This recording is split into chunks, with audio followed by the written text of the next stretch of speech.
교재 312페이지 펴주시면 되세요. 그리고 회사 코드는 1000번으로 들어오시면 됩니다. 그래서 지금 1000번 사업장의 주식회사 배움전자. 자, 그럼 저희가 전 시간까지는 어디까지 진행이 됐었냐면 우리 회사 등록했고요. 그리고 환경 등록 설정하는 것도 했어요. 시험의 빈도는 좀 낮다라고 말씀드렸죠. 환경 등록. 근데 업무는 내가 결정해서 설정값들이 있고 사실상 세금 신고하고도 관계되어 있는 게 있기 때문에 그런 부분들은 조금 관심을 두셔야 된다. 그러면서 최소화시키는 부분으로 이제 설명을 드렸습니다. 그런데도 저희 아마 이게 1시간 이상 걸렸을 거예요. 자, 그러면 지금 여기까지 이제 마무리가 됐고요. 그리고 나선 회사에서 거래처 관리를 하겠죠, 여러분. 내가 누구한테 물건을 사왔다, 외상으로. 그럼 뒤에 외상 대금을 갚아야 되는데 A 사께 얼마이고 B 사께 얼마이고 C 사께 얼마이고 나는 통장이 지금 5개가 있는데 다 국민은행 거래한다.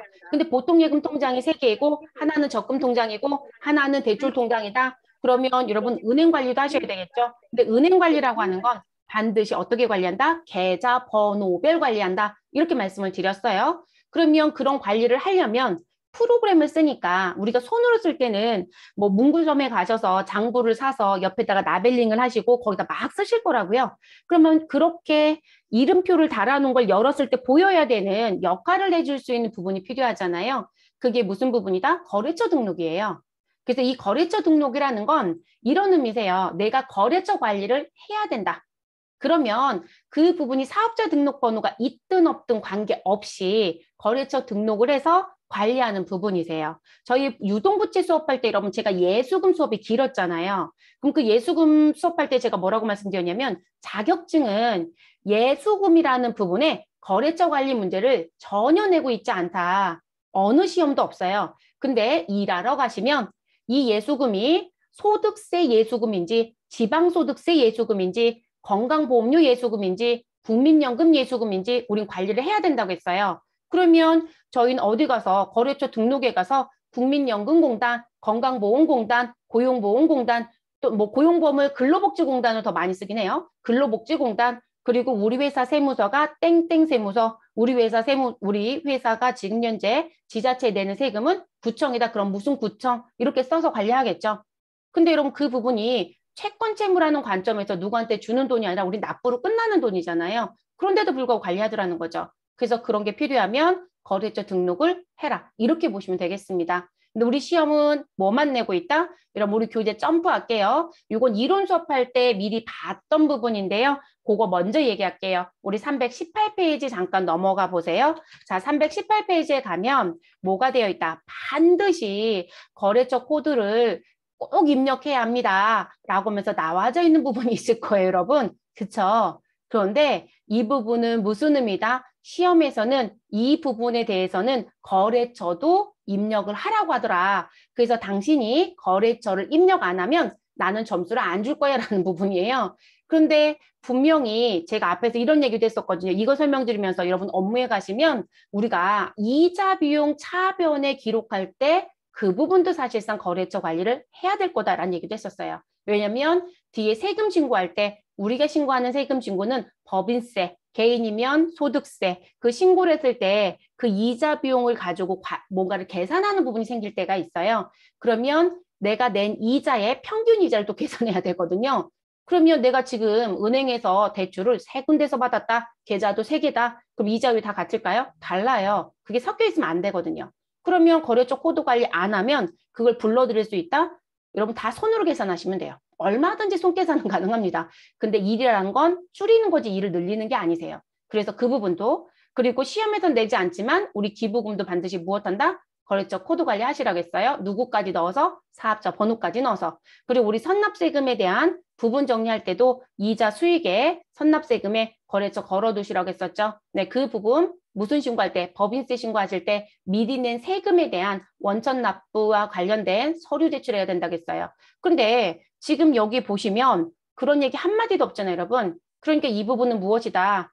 당연히 일할 때도 관리하는 거지만 자격증 시험에서는 이 부분은 무엇하고 있다? 채점하고 있다라는 거예요. 그래서 자격증에서는 이 부분은 채점 대상이니까 빠뜨리지 마시라. 업무는 이거 필수입니다. 그리고 전산시험은 보통 예금은 주어졌을 때만 넣어라.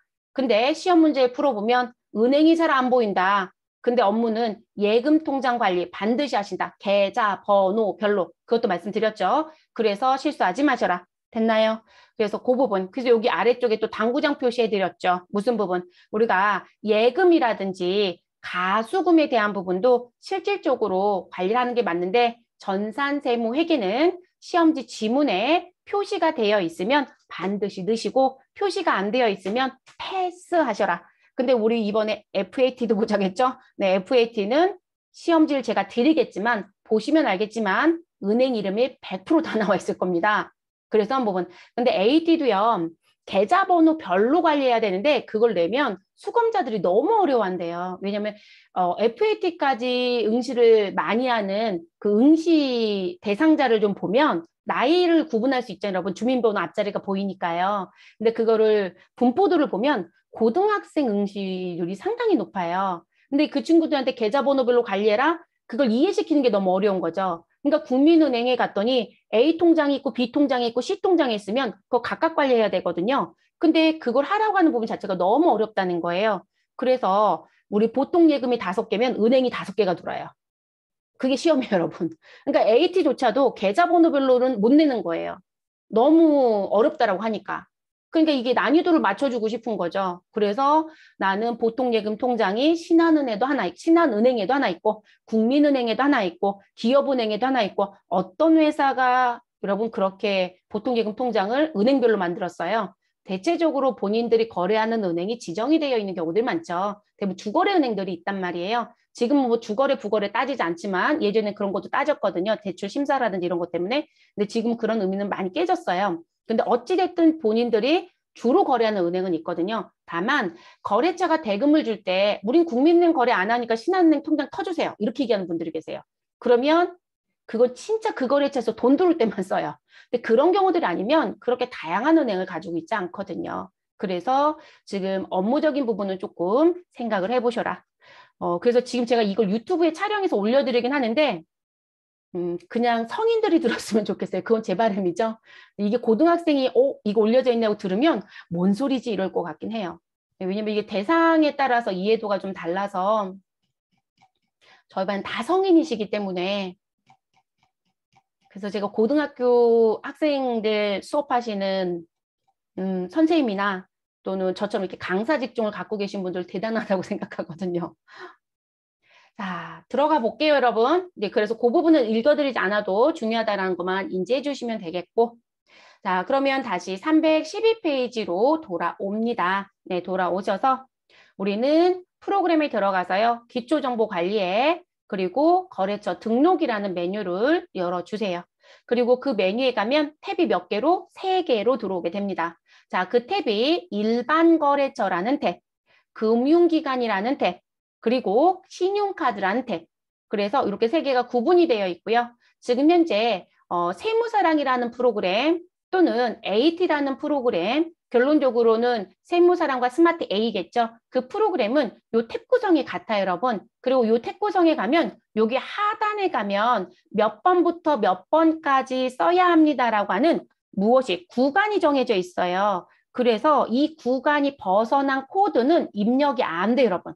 자, 그러면 지금 일반 거래처 코드는 반드시 몇 번부터 시작한다? 101번. 근데 제가 무의식 중에 자꾸 100번을 치는 거죠.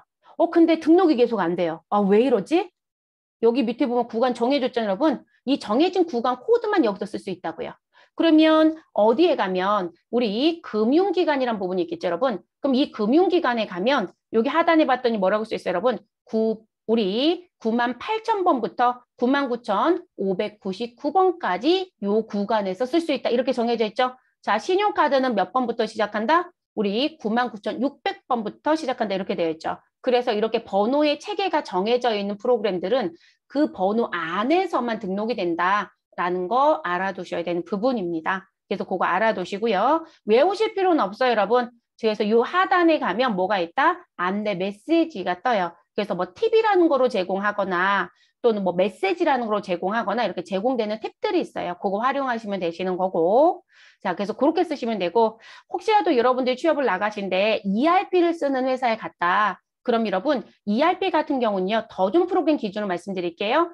자, 지금 더 좋은 ERP가 그래도 시중에 많이 쓰고 있어요. 네, 규모성이 있는 회사들은. 그러면 우린 지금 거래처 등록에 들어와서 일반 거래처, 금융거래처, 금융기관, 신용카드 이렇게 되어 있잖아요. 근데 지금 보면 금융기관이나 신용카드는 말 그대로 금융권이에요. 그쵸? 그래서 ERP 프로그램은 거래처 코드 등록이 두 개로 나뉘어 있어요. 아예 메뉴가 밖에 갔더니. 그래서 어떻게? 일반 거래처 메뉴 하나, 금융거래처 메뉴 하나 이렇게 되어 있어요. 그래서 메뉴가 분류되어 있습니다.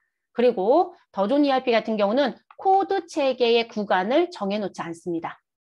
자, 지금 우리 하단에 갔더니 이 번호만 여기서 쓸 수 있어요. 이렇게 되어 있잖아요. ERP는 그 관점이 없다고요. 내가 내 마음대로 만들어 쓰시면 됩니다. 아, 나는 그런 번호를 1번부터 쓰고 싶어. 1, 2, 3, 4 이렇게도 만들 수 있어요. 이해되셨을까요? 그래서 그런 부분은 없습니다. 그래서 회사에 가시면 어떤 프로그램을 쓰는지 확인하시고 그리고 거래처 등록의 메뉴가 뭐인지만 보세요. 뭐 이름표가 다 동일하진 않다는 거예요. 근데 스마트에이랑 세무사랑은 현재 동일합니다. 자, 그렇게 가는 거고요. 그럼 일반 거래처는 왜 어떤 부분 때문에 분리를 시켜줬느냐? 일반 거래처는 대체적으로 채권이나 채무 관리와 관련된 부분 또는 부가가치세 신고와 관련된 거래처들. 그러니까 내가 증빙을 발급하는 거래처예요. 이런 의미가 되겠죠. 그래서 내가 물건을 팔았다. 세금 계산서 발급했다. 내가 물건을 사왔다. 세금 계산서 수취했다. 계산서를 발급했다. 계산서를 받아왔다. 그런 거래처 모두 다 어디에 있더라? 일반 거래처에 있더라. 라는 부분. 또는 나는 그런 거하고는 관계가 없고요. 내가 거래처 관리를 하고 싶어요. 건강보험공단, 국민연금공단. 제가 거래처 관리하시라겠죠. 또는 기부금 거래처. 자, 그러면 그런 부분들도 일반 거래처에 들어옵니다. 됐을까요? 그렇게 쓰는 거고요. 금융기관은 말 그대로 예금, 적금 또는 차입금 이렇게 보시면 되세요. 그러면 당좌 예금에 대한 거래처, 보통 예금에 대한 거래처, 정기 예적금 거래처, 차입금 무슨지 아시겠죠? 자, 신용카드는 뭘까요? 우리 물건을 파는데 우리한테 물건을 사가는 사람이 카드 결제 되죠? 라고 고객이 물어봤대요. 그럼 우리는 카드 단말기가 있다? 그런 걸 무슨 부분? 매출 카드라고 하죠. 그럼 저희는 카드 단말기를 내가 설치하고 싶다라고 해서 설치를 무조건 하는 게 아니라 설치하기 위해서는 반드시 뭘 해야 돼요? 카드 결제가 될 수 있게끔 들어와야 되죠. 그래서 가맹점 등록한다고 하잖아요. 그런 걸 매출카드라고 해요. 그럼 그 매출카드는 신용카드에. 그래서 여기 가맹점 얘기가 있는 거고요. 근데 우리 회사는 법인카드 15개가 있습니다. 그럼 여기에 카드 몇 개가 등록되어 있다? 15개. 그럼 여러분 그 법인카드 15개라는 건 내가 밥을 먹거나 거래처를 접대하거나 종업원과 회식을 하거나 또는 물건을 사거나 할 때 사용하겠죠, 여러분. 그래서 무슨 카드? 매입 카드 또는 구매 카드라고 하겠죠. 그래서 그런 부분들은 이 자리에 등록을 합니다. 그래서 그렇게 구분해서 쓰겠다라는 부분이고요. 됐을까요? 자, 그리고 일반 거래처나 금융기관 또는 신용카드와 관련된 이 거래처 등록했던 부분은요, 우리 모두 다 거래처 원장이란 부분에 다 반영이 될 거고요. 그리고 이 매입 매출 전표 입력에 가면 또는 일반 전표 입력에 가면 입력할 때 그 정보가 모두 다 뜹니다. 그래서 뒤에 가서 거래처 원장을 조회하거나 또는 우리 부가가치세 신고와 관련된 서식 부분에 거래처 정보가 들어오는 게 있어요. 그 부분에 그 상호가 따라다닌다. 이렇게 보시면 됩니다. 가장 대표적인 게요. 내가 세금계산서를 받았다. 내가 세금계산서를 발급하여 주었다. 라고 하면 세금계산서 합계표라는 걸 부가세 신고 때 내야 되거든요. 그럼 그 합계표 메뉴에 들어갔더니 A상사, B상사, C상사한테 몇 매를 받아왔고 금액은 얼마이고 세액은 얼마라고 다 보여요. 그게 국세청에 반드시 전송이 돼야 되거든요. 그러면 그 부분에 따라다니는 정보를 여기서 넣어서 회계처리를 해서 넘어가는 거예요. 그래서 저희 앞에서 이론 수업할 때, 분기 연습할 때 여러분 거래처 꼭 관리하셔야 돼요 라고 강조했었죠. 그거를 코드화 시키는 걸 지금 배우는 거고.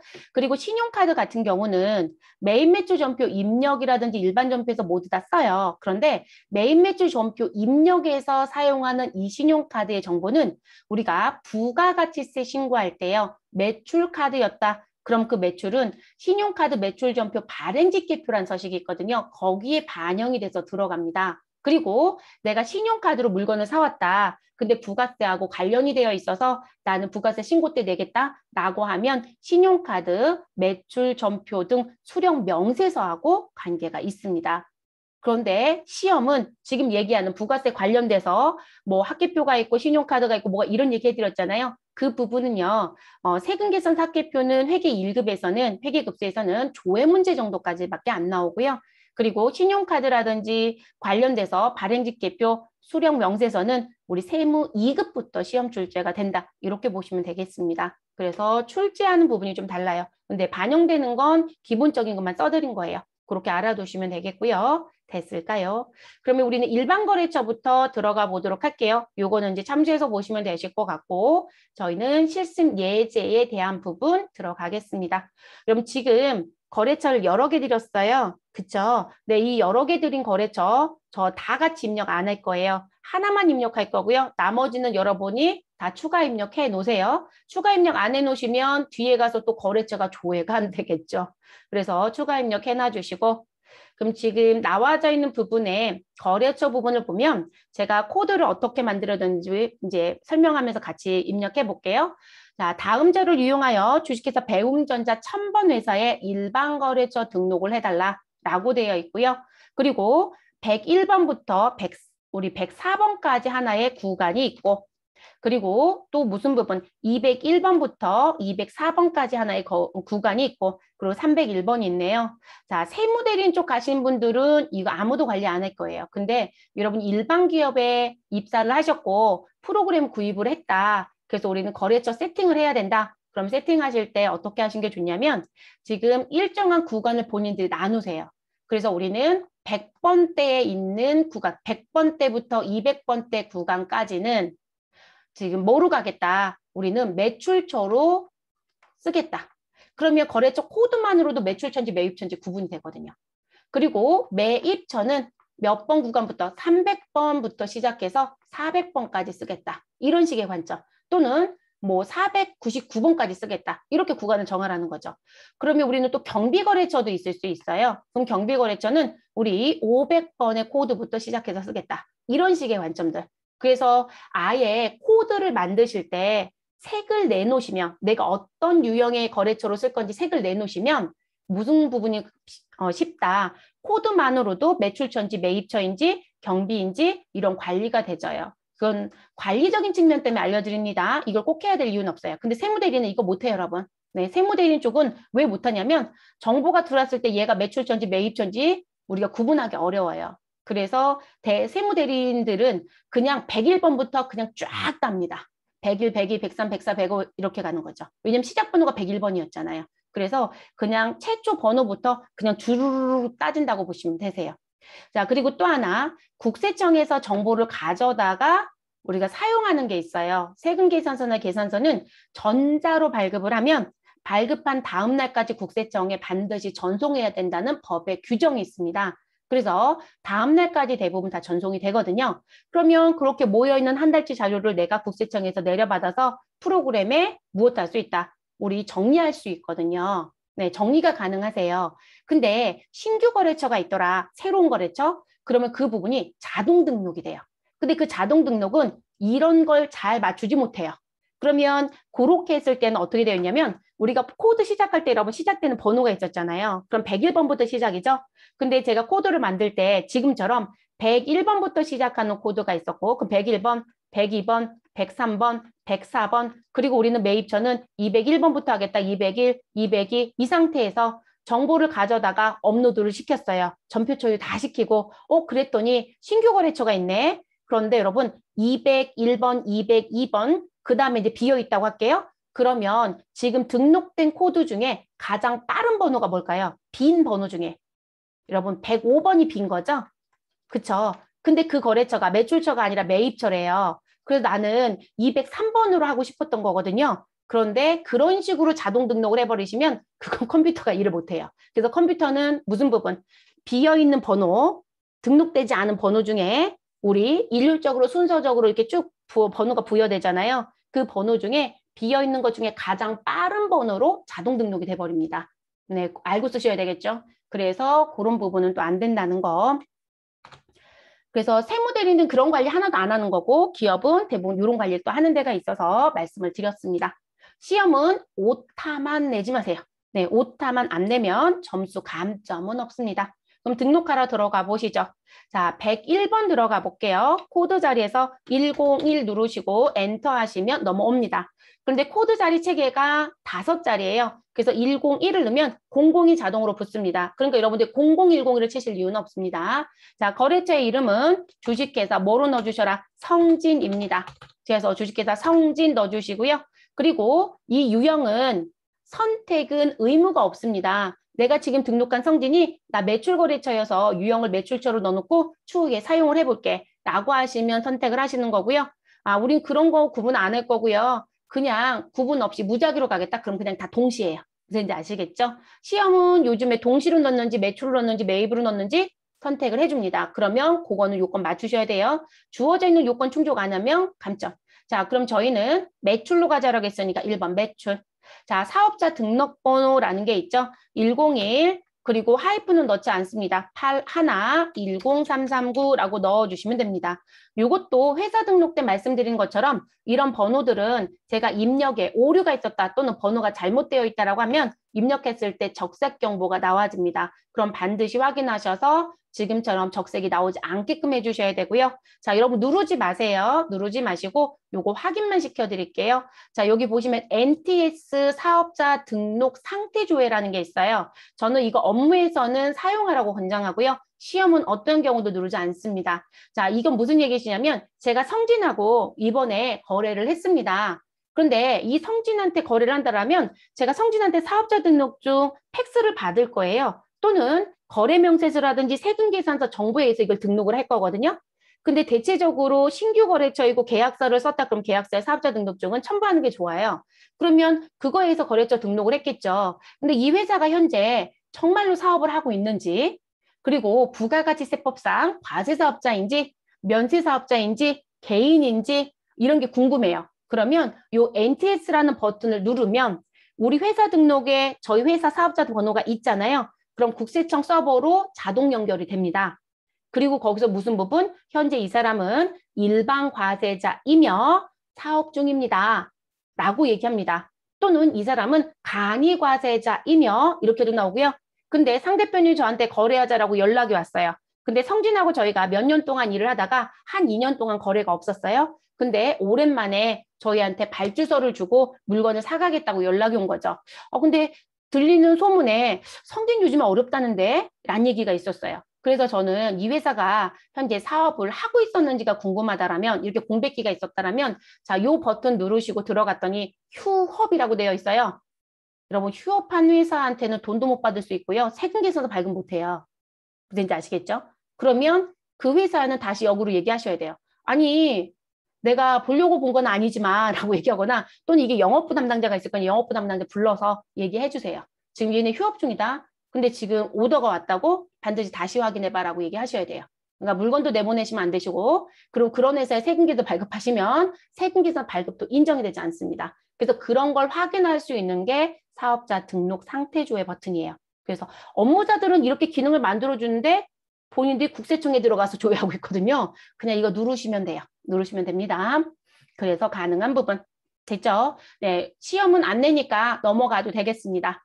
자, 그리고 우리 사업자 등록번호도 있지만 주민등록번호도 있네요. 네, 이 부분은 제가 설명을 좀 드린다라면 이건 어떤 경우에 쓰시는 거냐면 상대편이요. 지금 현재 사업을 할 거예요. 사업을 할 건데 이렇게 얘기를 하는 거죠. 아, 나 지금요 사업하는데 회사에 직기부품 필요해요. 제가 컴퓨터를 팔고 있었잖아요. 그래서 컴퓨터 5대를 사가겠대요. 근데 그분이 얘기를 합니다. 근데 저희 세금계산서 주실 수 있어요? 라고 얘기합니다. 근데 저희는 이제 그러면 대부분 법을 모르신 분들은 이렇게 얘기하죠. 아니 사업자 등록증이 없는데 어떻게 줘요? 라고 하시는데 주는 사람만 사업자 등록번호가 있으면 돼요. 발급자만. 그럼 상대편은요? 주민등록번호로 발급합니다. 그래서 저희가 시험 문제를 풀다 보면 주민등록번호로 발급한 세금계산서가 있다는 게 있어요. 근데 물건을 파는 사람은 안 돼요, 여러분. 사가는 사람이 주민번호인 건 상관이 없다고요. 이해되셨어요? 그러면 그 경우에는 여기 사업자 등록번호를 입력하는 게 아니라 우리 요 부분 주민기재분이란 자리가 지금 사업자 번호 넣었기 때문에 부르되어 있잖아요. 저희 하나 넣어볼까요? 그냥 여러분 내려오세요. 그리고 삭제해버리면 되니까 내려오셔서 저랑 똑같이 102 칠게요. 그리고 저는 제 이름을 칠게요. 여러분 이름 치세요. 그리고 등록번호는 우리 입력 안 할 거고 동시로 그냥 가면 되겠고요. 자, 그러면 이렇게 하고 엔터 치면 내려와 버리잖아요. 근데 저희는 이렇게 이름을 넣고요. 어느 자리 가서 주민등록번호를 입력하겠다는 얘기예요. 여기서 넣든 큰 문제가 되진 않으니까요. 자, 그러면 주민등록번호 자리에 가셔서 우리 여러분 빨간색 써도 상관없어요. 그냥 입력할게요. 우리는 뭐 70, 10, 20 그리고 2222로 끝을 낼게요. 적색 떠도 상관없습니다. 여러분 주민번호 잘못됐다고 분명히 나오죠? 저는 입력하겠냐고 물으니까 예 할 거예요. 그러면 이렇게 빨갛게 뜰 거고 그럼 주민번호 입력하면 여기 주민기재분 자리가 아까 성진을 입력했을 땐 사업자 번호를 넣기 때문에 주민기재분이 아닙니다라고 해서 부로 들어와 있었단 말이에요. 그런데 지금 이름을 넣고 주민번호를 넣고 그러면 요 자리에 뭐로 들어간다? 여로 들어가는 거 보이시죠? 그래서 받는 사람이 사업자 등록증이 없다고 해서 세금계좌를 못 주지는 않아요, 여러분. 그리고 여러분이 그 사람들한테 임의로 주는 게 아니고요. 상대편이 여러분한테 요구할 거예요. 신분증을 보여주고 우리 세금계산서 발급해 주세요라고 얘기할 거거든요. 그러면 발급해 주세요. 그런 분들이 대부분 지금 사업자 등록 신청을 아직 못한 상태.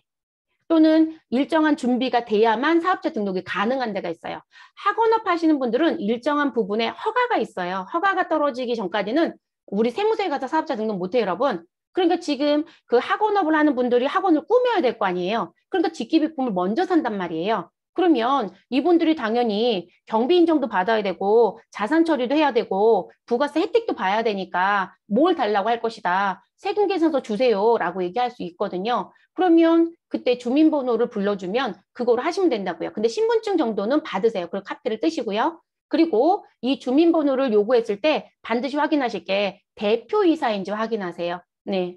대표이사가 그렇게 받아가는 건 인정이 되는데요. 직원의 이름으로 받아간 건 인정이 안 돼요. 네, 문제가 됩니다. 그래서 그런 부분들. 그래서 그게 주민기재분이에요. 그래서 이 부분은 세금 신고할 때도 별도 기재돼서 들어갑니다. 주민기재분인지 사업자 등록번호로 발급이 된 건지 또는 수취한 건지 됐을까요? 그래서 주는 사람만 사업자 등록번호가 정확하다라면 받는 사람 주민번호로 발급하는 것 문제가 되지 않는다. 그리고 대부분 상대편이 요구합니다. 됐을까요? 자, 그러면 저희 여기 체크박스 해주시고요. 삭제하겠습니다. 상단에 삭제. 자, 그리고 예 눌러주세요. 됐어요, 여러분? 자, 일단 저희는 분명히 102번으로 넣었다가 삭제했어요. 네, 그거 기억해 주시고. 자, 일단 다시 성진에 갑니다. 자, 성진에 가시고요. 우리는 대표자 이름 씁니다. 대표자는 김성진. 자, 내려오셔서 업태에 갑니다. 자, 업태는 뭐로 되어 있나요? 도매. 자, 종목은 뭔가요? 전자제품. 자, 그리고 주소. 여러분 회사 등록에서 주소 입력하는 방법 배우셨죠? 똑같습니다. 자, 코드돔 F2번 누르시거나 말풍선을 누르시거나 자, 그리고 검색할 수 있는 우편번호 검색창이 뜨면 우리는 주소를 입력합니다. 서울특별시 종로구 종로 3길 36 천진동이네요. 그러면 우리는 종로 3길이라고 넣어주시면 되시고 한 칸 띄워서 36 치시고 엔터. 자, 그러면 검색이 되죠? 그럼 서울특별시 종로구 종로 3길 36을 선택합니다. 그러면 지금 정보가 들어옵니다. 그리고 자, 이 부분은 반드시 업무를 보는 과정 중에 꼭 있어야 되는 정보예요. 그런데 하단에 연락처, 담당 부서 사원, 인사거래처명 이 부분은 관리적인 측면이라든지 다른 부분하고 관계되어 있는 부분이에요. 그래서 이 부분을 나는 입력하고 싶지 않다. 6번부터 몇 번까지? 18번까지. 그러면 상세 입력 안 한 부분 앞에 보시면 자동으로 뭐가 되어 있어요? 체크박스 되어 있는 거 보이시죠, 여러분? 이 자리. 여러분들이 이거 체크한 적 없어요. 네, 기본 세팅값이거든요. 자, 이 자리가 체크되어 있으면 주소까지 입력하고 여러분이 엔터 치면 알아서 두 번째 라인으로 커서가 가요. 이해되셨어요? 근데 나는 6번부터 18번까지에 대한 부분을 쓰겠다. 그럼 여기 무엇 하시면 된다? 마우스로 다시 클릭. 그럼 해지가 되겠죠? 그럼 이 자리로 커서가 내려갑니다. 됐을까요? 그래서 그런 의미가 있다라는 거 알아두시면 되겠고 자, 저희는 요 자리 해지를 좀 할게요. 자, 성진 같은 경우에 하단에 보시면 당구장 표시로 뭐를 드렸냐면 주식회사 성진의 업체 담당자 연락처와 그리고 그 담당자에 대한 이름은 김세라 씨이고 메일 주소는 이렇습니다. 라고 해서 드린 게 있어요. 자, 이건 왜 드렸냐면 우리가 지금 세금 계산서나 계산서 증빙이 무슨 발급을 하게끔 법이 정해져 있다. 전자문서 발급.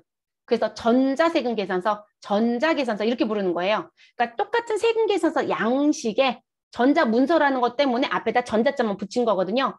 그럼 여러분 전자라는 건 우리가 우편으로 보내는 게 아니라 우리는 메일로 서로 주고받는 거거든요. 그러면 내가 전자세금계산서나 전자계산서를 무엇하려면 발급하려면 또는 내가 받으려면 이메일 주소가 있어야 된다, 없어야 된다? 있어야죠. 그래서 저희 사업자 등록 중에도 전자세금계산서 전용 메일을 무엇할 수 있다? 아예 발급에 대한 번호를 기록할 수도 있다라고 했었잖아요. 그렇죠. 그거는 선택사항이라고 말씀을 드렸고 그러면 그런 부분이 있는 것처럼 실제 우린 거래처 정보에 이 정보가 들어가져 있어야 우리가 지금 현재 쓰고 있는 세무사랑이라든지 스마트 A라는 프로그램에 전자세금을 발급하는 메뉴가 탑재되어 있거든요. 공짜는 아니에요, 여러분. 돈 내고 쓰는 거고요.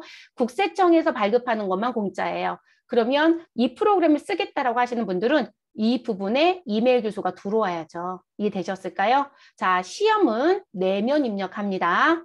자, AT는 참 열심히 내주고 있습니다. 그게 좀 달라요, 여러분. 네, 그 부분. AT가 내는 이유가 뭐냐면요. AT는 전자세금 계산서를 스마트 A 프로그램에서 발급하는 걸 내고 있어요. 근데 우리 회사는 스마트에서 발급 안 하는데요. 그러면 배우고 끝이에요, 여러분. 네, 그게 돈 내고 쓰는 서버이기 때문에 회사가 무료로 발급하고 싶으면 다 국세청 홈택스에서 발급하고 있을 거예요. 네, 국세청 홈택스에서. 자, 그러면 그것도 넣어봐야죠. 그럼 몇 번 자리? 13번 자리. 업체 담당자 연락처라는 자리 있죠, 여러분? 그래서 이 자리 해지해 주시고요. 그리고 이 자리에 들어와서 무엇한다? 입력한다. 자, 그러면 여기 조회와 등록이라는 창이 있죠, 여러분? 자, 지금 프로그램을 보실 때, 자, 어느 자리는 흰색이고, 어느 자리는 하늘색으로 보이죠? 그래서 이게 하늘색 또는 회색으로도 보여요. 또는 컴퓨터 사양에 따라서 조금 다르게 보일 수도 있고요. 자, 흰색은 무엇할 수 있다? 입력할 수 있다. 또는 입력된 거 무엇할 수 있다? 수정할 수 있다. 그런데 이렇게 회색이 되어 있는 부분들은 입력이 아니라 뭔가를 선택해서 자동으로 들어오게끔 하거나 또는 이렇게 옆에 있는 버튼을 눌러서 자동으로 들어오게끔 하거나 이런 식의 관점 또는 프로그램에 들어갔더니 아예 회색인데요. 그러면 아예 입력 못해요. 그럼 이 자리는 어떻게 해요? 라고 물어보시는데 어딘가에서 입력했던 정보가 자동으로 들어오는 거예요.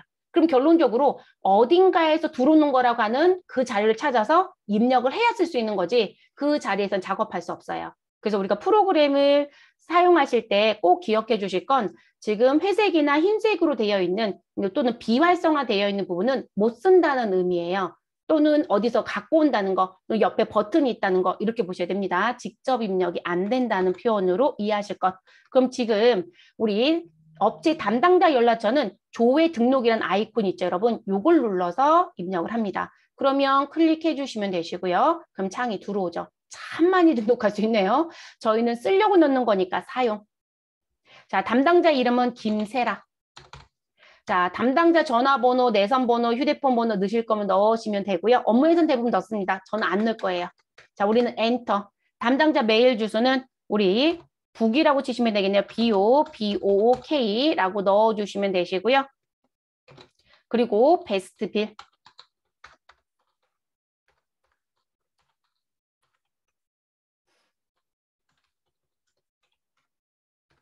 여러분 영타가 느리신 분들은요. 그냥 간단하게 넣고 그냥 넘어가세요. 괜찮아요. 그래서 이렇게 넣어주시고 여러분 베스트 빌이요. 세무사랑이라는 프로그램에 탑재되어 있는 전자세금계산서 발급 프로그램이에요. 네, 베스트 빌이. 그리고 스마트 A는 빌 36524라는 프로그램이 그런 프로그램이고요. 네, 그렇게 되어 있는 부분입니다. 됐을까요? 자, 그러면 입력되셨으면 우리는 확인 버튼 누르고 나옵니다. 그러면 이 자리에 내용이 들어오죠. 됐어요? 그래서 이렇게 쓰는 부분. 그래서 이렇게 정리해 주시고 마무리를 하시면 되겠습니다. 그리고 시험 보러 갔더니 거래 시작 일자를 넣으라고 되어 있더라. 그럼 지금 저희는 연습을 다 해보려고 저 거래 시작 일자도 드렸어요. 거래 시작 일자는 이 자리에 넣어주시면 되죠. 근데 여러분 우리 지금 현재 컴퓨터의 날짜는 2021년도겠죠? 저희 수업이 지금 2021년도에 하잖아요. 그럼 2021년도 1월 1일자가 자동으로 나와요. 근데 저희는 10월부터 거래했거든요. 그래서 우리 거래 시작한 날짜를 관리하고 싶어서 16번짜리 넣고 싶대요. 그러면 10월 1일로 바꿔주시면 됩니다. 그냥 덧대서 입력하면 됩니다. 됐을까요? AT가 요걸 낼 때가 있어요. 그러면 10월 1일인지 9월 30일인지 5월 6일인지 그리고 이게 어디 영향 주냐고 물어보시는데 아니요. 그냥 관리창이에요. 네, 관리창. 이거는 영향을 주죠. 전자생도 발급할 때 영향을 줍니다. 또는 전자청구서를 날릴 수도 있거든요. 요즘엔. 그럼 전자청구서 날릴 때도 이게 영향을 줍니다. 그런데 이거는 영향을 주는 곳은 없습니다. 네, 그래서 관리적인 측면이다. 그래서 우리는 들어온 거 확인했으니까 그대로 두시고 넘어갑니다. 자, 그리고 업무 때문에 하나 더 알려드릴게요. 시험은 내지 않을 겁니다. 여기 18번 사용 여부. 자, 지금 제가 회사를 운영하고 있는데 15년 된 회사이다. 자, 15년 된 회사는 거래처가 어마어마하게 많을 수도 있습니다. 그리고 거래처라는 건 없어지는 거래처, 새로 생기는 거래처, 그러니까 코드가 계속 누적적으로 쌓일 거거든요. 근데 업무를 하다 보니까 우리가 지금 현재 코드 중에 한 20%는 아예 거래가 없는 회사예요. 근데 과거에 정보가 있기 때문에 내가 지울 수는 없어요. 그리고 여러분들이 선택하시고 삭제한다고 누르면 못 지운다고 뜰 거예요. 정보가 있어서. 근데 이 거래처가 내가 전표에 가서 검색을 하면 성진자를 쳤더니 성진거래처가 15개가 뜬대요. 근데 그중에 7개는 안 써요. 그러면 이 사용 여부를 뭐로 바꿔라? 부로 바꿔라. 기능이 다 있어요, 여러분. 안 바꿔놔요. 제가 볼 때는 너무 게으르다예요. 좀 바꾸셨으면 일반 기업에 근무하시면 프로그램을 쓰실 땐 될 수 있으면 좀 최적화를 해놓고 쓰시는 게 좋거든요. 그래서 이 사용 여부는 각각의 메뉴마다 이렇게 코드화 시켜서 어디서 불러내는 부분들은 거의 대부분 있어요. 그래서 이 부분을 부로 바꾸면 더 이상의 우리 조회라든지 사용이 안 되거든요. 삭제는 뭐 하면 안 돼요. 데이터가 있기 때문에. 그래서 이 부분은 좀 알아두셨으면 해서 말씀을 드립니다. 됐을까요? 저도 그렇게 알아두시면 되겠고. 자, 그러면 저희는 라인을 벗어납니다. 그리고 그 다음부터는 상세 입력 안 할 거니까요. 이 자리 체크박스 다시 해놓으십시오. 자, 그리고 저랑 같이 들어갑니다. 여러분, 지성을 넣어볼게요. 코드번호 102번. 자, 그러면 102번을 입력합니다. 그리고 엔터. 자, 그랬더니 이런 메시지가 뜹니다. 시험은 이 메시지가 뜨면 백데이터 오류가 있는 거예요. 그럴 일이 없을 거란 얘기고요. 자, 봤더니 삭제 백업 테이블의 거래처 코드가 존재합니다. 그렇기 때문에 이거 지우지 않으면 너는 102번 등록할 수 없어. 이런 얘기거든요. 자, 우리 아까요. 102번에 황양숙을 등록했다가 제가 지웠죠? 여러분은 여러분의 이름 넣었다가 제가 지우라고 말씀드렸어요. 자, 그러면 기존에 등록됐던 코드 부분을 내가 삭제한 적이 있다면 삭제했다라고 해서 영구 삭제가 되질 않아요. 그 정보가 휴지통에 머물러 있습니다.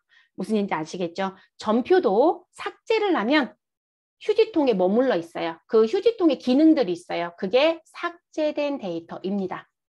시험은 간혹 여러분들 시험 보러 가셨는데 코드가 1001번이었던 거예요. 근데 제가 실수로 101번을 치고 등록을 다 해놨어요. 그리고 이제 등록 잘 됐는지 맞춰보겠죠, 시험지랑. 어라, 코드가 틀렸네? 근데 그럼 제가 코드가 틀린 건 못 바꾼다고 말씀드렸으니까 그럼 저는 무엇 할까요? 삭제해야 되겠죠. 근데 그렇게 코드가 틀려서 삭제했던 부분은 다시 새로운 코드가 들어가니까 상관이 없어요. 근데 저희는 동일 코드를 쓰는 거잖아요. 그러면 완벽하게 무엇 하시라? 휴지통을 비워라. 그리고 그 휴지통 역할을 하는 게 전표 입력에도 이런 거래처 등록에도 있는 키가 삭제된 데이터입니다. 그러면 삭제된 데이터 클릭해 주세요. 그러면 102번 황양숙 있는 거 보이시죠? 그리고 일반 거래처에서 삭제했던 것도 들어와져 있네요. 그럼 여기 데이터 체크박스에 있죠? 여기 데이터 체크박스 하시고요. 그리고 아래 갔더니 뭐가 있다? 휴지통 비우기가 있죠? 이걸 누르면 영구 삭제가 됩니다. 됐을까요? 그래서 저희 휴지통 비우기 누르셔서 영구 삭제해 주세요. 자, 그러면 그다음부터는 뭐가 된다? 이제 102번도 쓸 수 있는 거예요. 이게 이제 업무하시다 보면 간혹 있을 수 있으실 거예요. 그러면 요 기능이 그런 기능이다라고 보시면 되겠습니다. 지금 질문상에서 요건 답변 드릴게요. 거래처가 중간에, 여러분, 이건 이제 어떻게 설명을 드릴 거냐면, 거래처 상호가 바뀌었잖아요. 자, 저랑 그거 하나 해볼게요. 그러니까 저희가 이게 자격증이 아니면 할 얘기가 진짜 많아요. 그거는 하고 가시죠. 질문이 있으니까. 자, 일단 저희가 성진까지 넣었어요. 그쵸? 네, 성진까지 넣었고요. 저랑 전표 하나 처리할게요. 네, 전표 하나 처리할게요. 그러면 거래처는 최소화 시켜주세요. 요 버튼이 최소화 버튼이라겠죠? 내려주시면 되고요. 나는 옆에 밀어놓고 하는 게 더 편하다. 그럼 그 여러분 마음대로 하세요. 자, 그러면 여기에서 저희는 그냥 일반 전표 입력이라는 거 갈게요. 다른 거 아직 안 배웠으니까. 자, 일반 전표 입력이라는 거 눌러주시고요. 전표 입력에 우리 재무회계 밑에 전표 입력 있고 일반 전표 입력. 자, 클릭하시면 일반 전표 입력이 열리겠죠. 자, 그리고 우리는 모든 연수는 다 1월에서 합니다. 1월. 어제 저랑 뒤에 막 물어보신 거 답변하면서 입력했던 데이터 있는 분들 다 지워 놓으세요. 뒤에 또 데이터가 안 맞고 환경 설정도 교재 있는 거대로 다시 바꿔 놓으세요. 자, 1월에 들어오셔서 우리는 1일입니다. 그리고 저는 뭘 쓸 거냐면 이렇게 쓸게요. 우리는 차변. 그럼 여러분 하단에 갔으면 우리 왜 차변에 누구, 대변에 누구 이렇게 썼잖아요. 손을 분개해 보셨죠? 그럼 프로그램에 차변을 선택하고 대변을 선택해야 되잖아요. 그럼 하단에 갔더니 차변은 몇 번? 3번. 대변은 몇 번? 4번. 그러면 차변과 대변을 형성해 주는 거예요. 그러면 구분란에서 3을 누르면 차변이란 글씨가 들어옵니다. 그리고 저희는 여기에 뭐라고 쓸 거냐면 상품이라고 쓸게요. 자, 그리고 여기 거래처에 가셔서 성진이라고 넣어보세요. 거래처 자리. 여기가 코드라는 자리고요. 여기가 이름이 들어온 자리예요. 그래서 여기 코드에서 코드란에서 성진이라고 두 자를 칩니다. 성진. 됐어요, 여러분? 그리고 엔터. 자, 그러면 성진 입력된 거래처가 들어오죠. 그래서 우리가 성진이라는 거래처가 10군데다. 그럼 10군데가 다 검색이 되고 나한테 맞는 거래처 선택하면 돼요. 자, 101번 성진을 무엇하셔라. 우리 커서가 블럭에 잡히면 선택됐다는 의미입니다. 자, 이 상태에서 확인 또는 엔터 치시면 선택이 됩니다. 자, 적용은 입력 안 할 거고요. 차변이란 자리에 금액 100만 원 넣을게요, 여러분. 우리 100만 원 어떻게 넣죠? 1 치시고 무슨 키? 플러스 엔터. 그럼 100만 원 들어온다겠죠?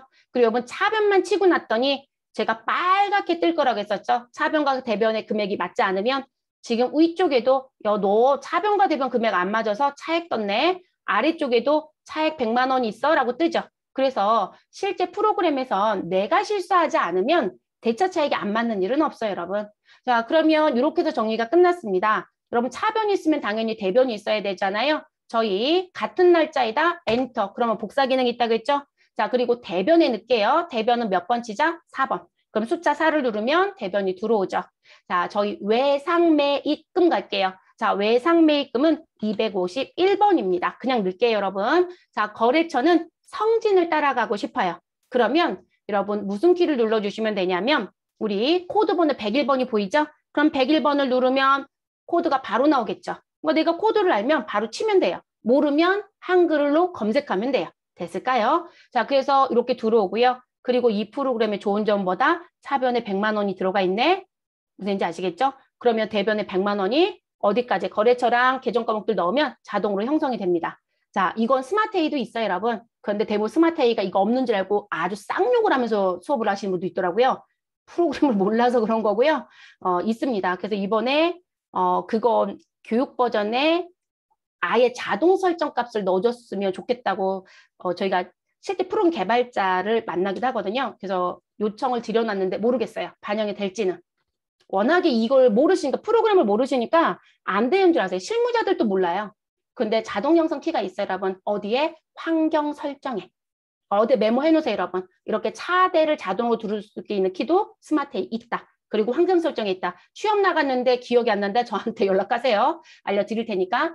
자, 그래서 이렇게 100만 원이 있어요. 됐을까요, 여러분? 그런데 외상매입금은 저희가 70이라고 얘기해 볼게요. 그러면 금액을 고쳐야 되니까 대변이라는 안에서 700 치시고 플러스 엔터. 됐어요, 여러분? 그러면 알아서 또 30이 안 맞다고 뜨죠, 빨갛게. 자, 우리 똑같은 날짜 1일. 그리고 우리 대변으로 갈 겁니다. 그러면 엔터. 그럼 똑같은 부분에 대변 칠 거니까 따라 붙습니다. 그리고 현금 처리할게요. 현금은 101번입니다. 됐어요, 여러분? 자, 그리고 거래처 따라오는 건 신경 쓰지 마시고. 자, 이렇게 정리.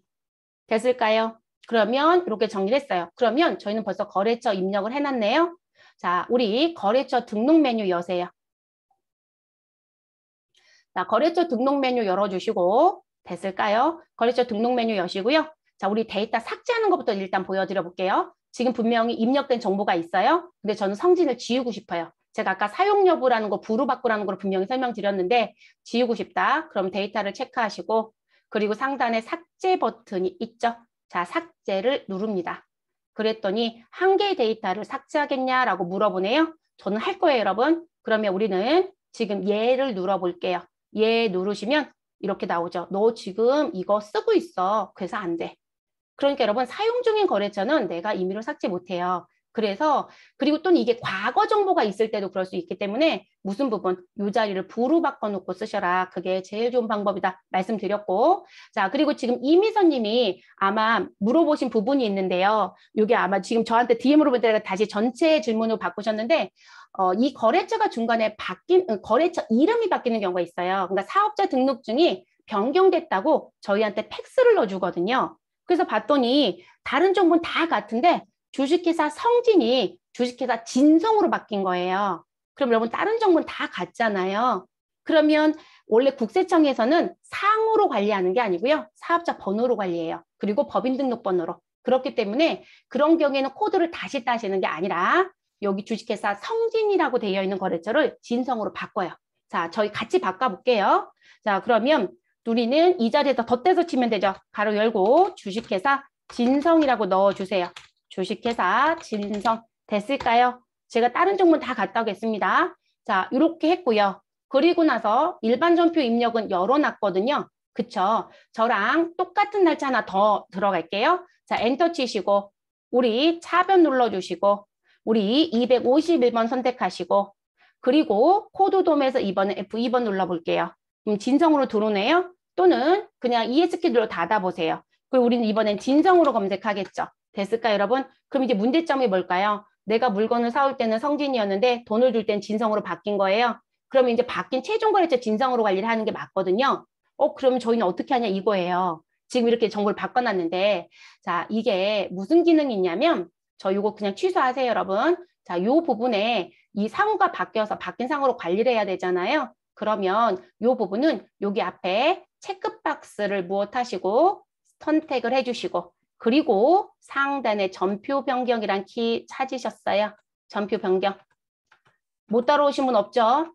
이거 시험에서 안 내요, 여러분. 네, 시험에서 안 냅니다. 지금 질문상에서 답변 드리는 거예요. 전표 변경 키를 누릅니다. 자, 그러면 일반 전표, 일반 거래처에 있는 이 한 건 선택했으니까 한 건이라고 나온 거고요. 이 거래처에 수정된 정보가 있는데 그 부분 일반 전표나 메인 매출 전표에 전송을 할 겁니다. 변경하겠습니까? 라고 묻죠. 자, 그러면 저는 예라고 누를 겁니다.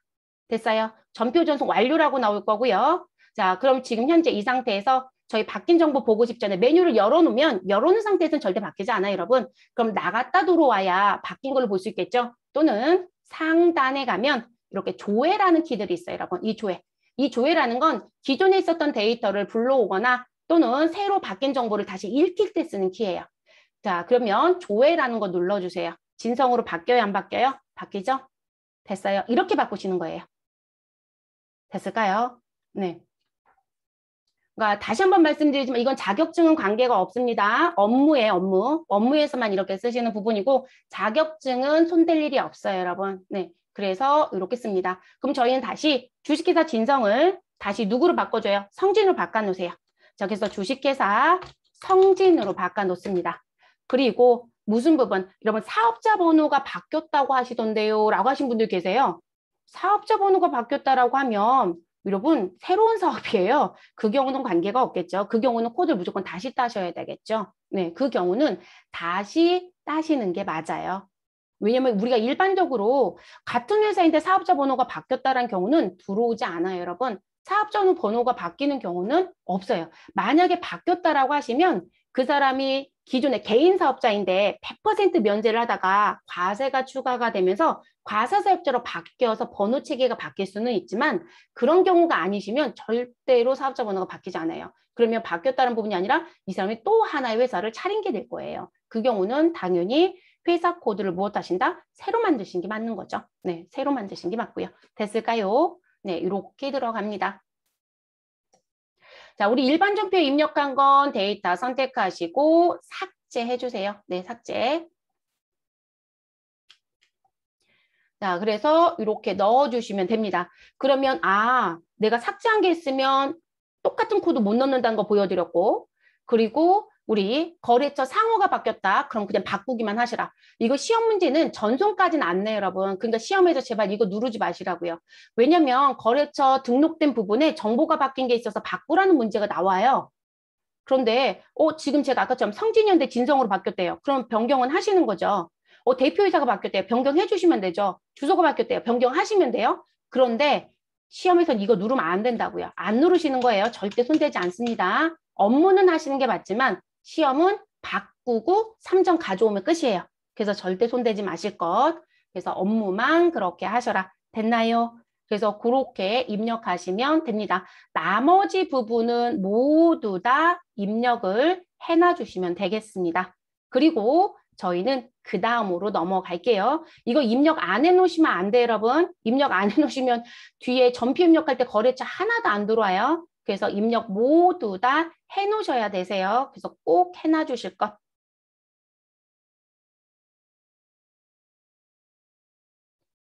자, 일반거래처 탭에서 금융기관 탭으로 이동합니다. 그래서 마우스 그냥 클릭해 주시면 되시고요.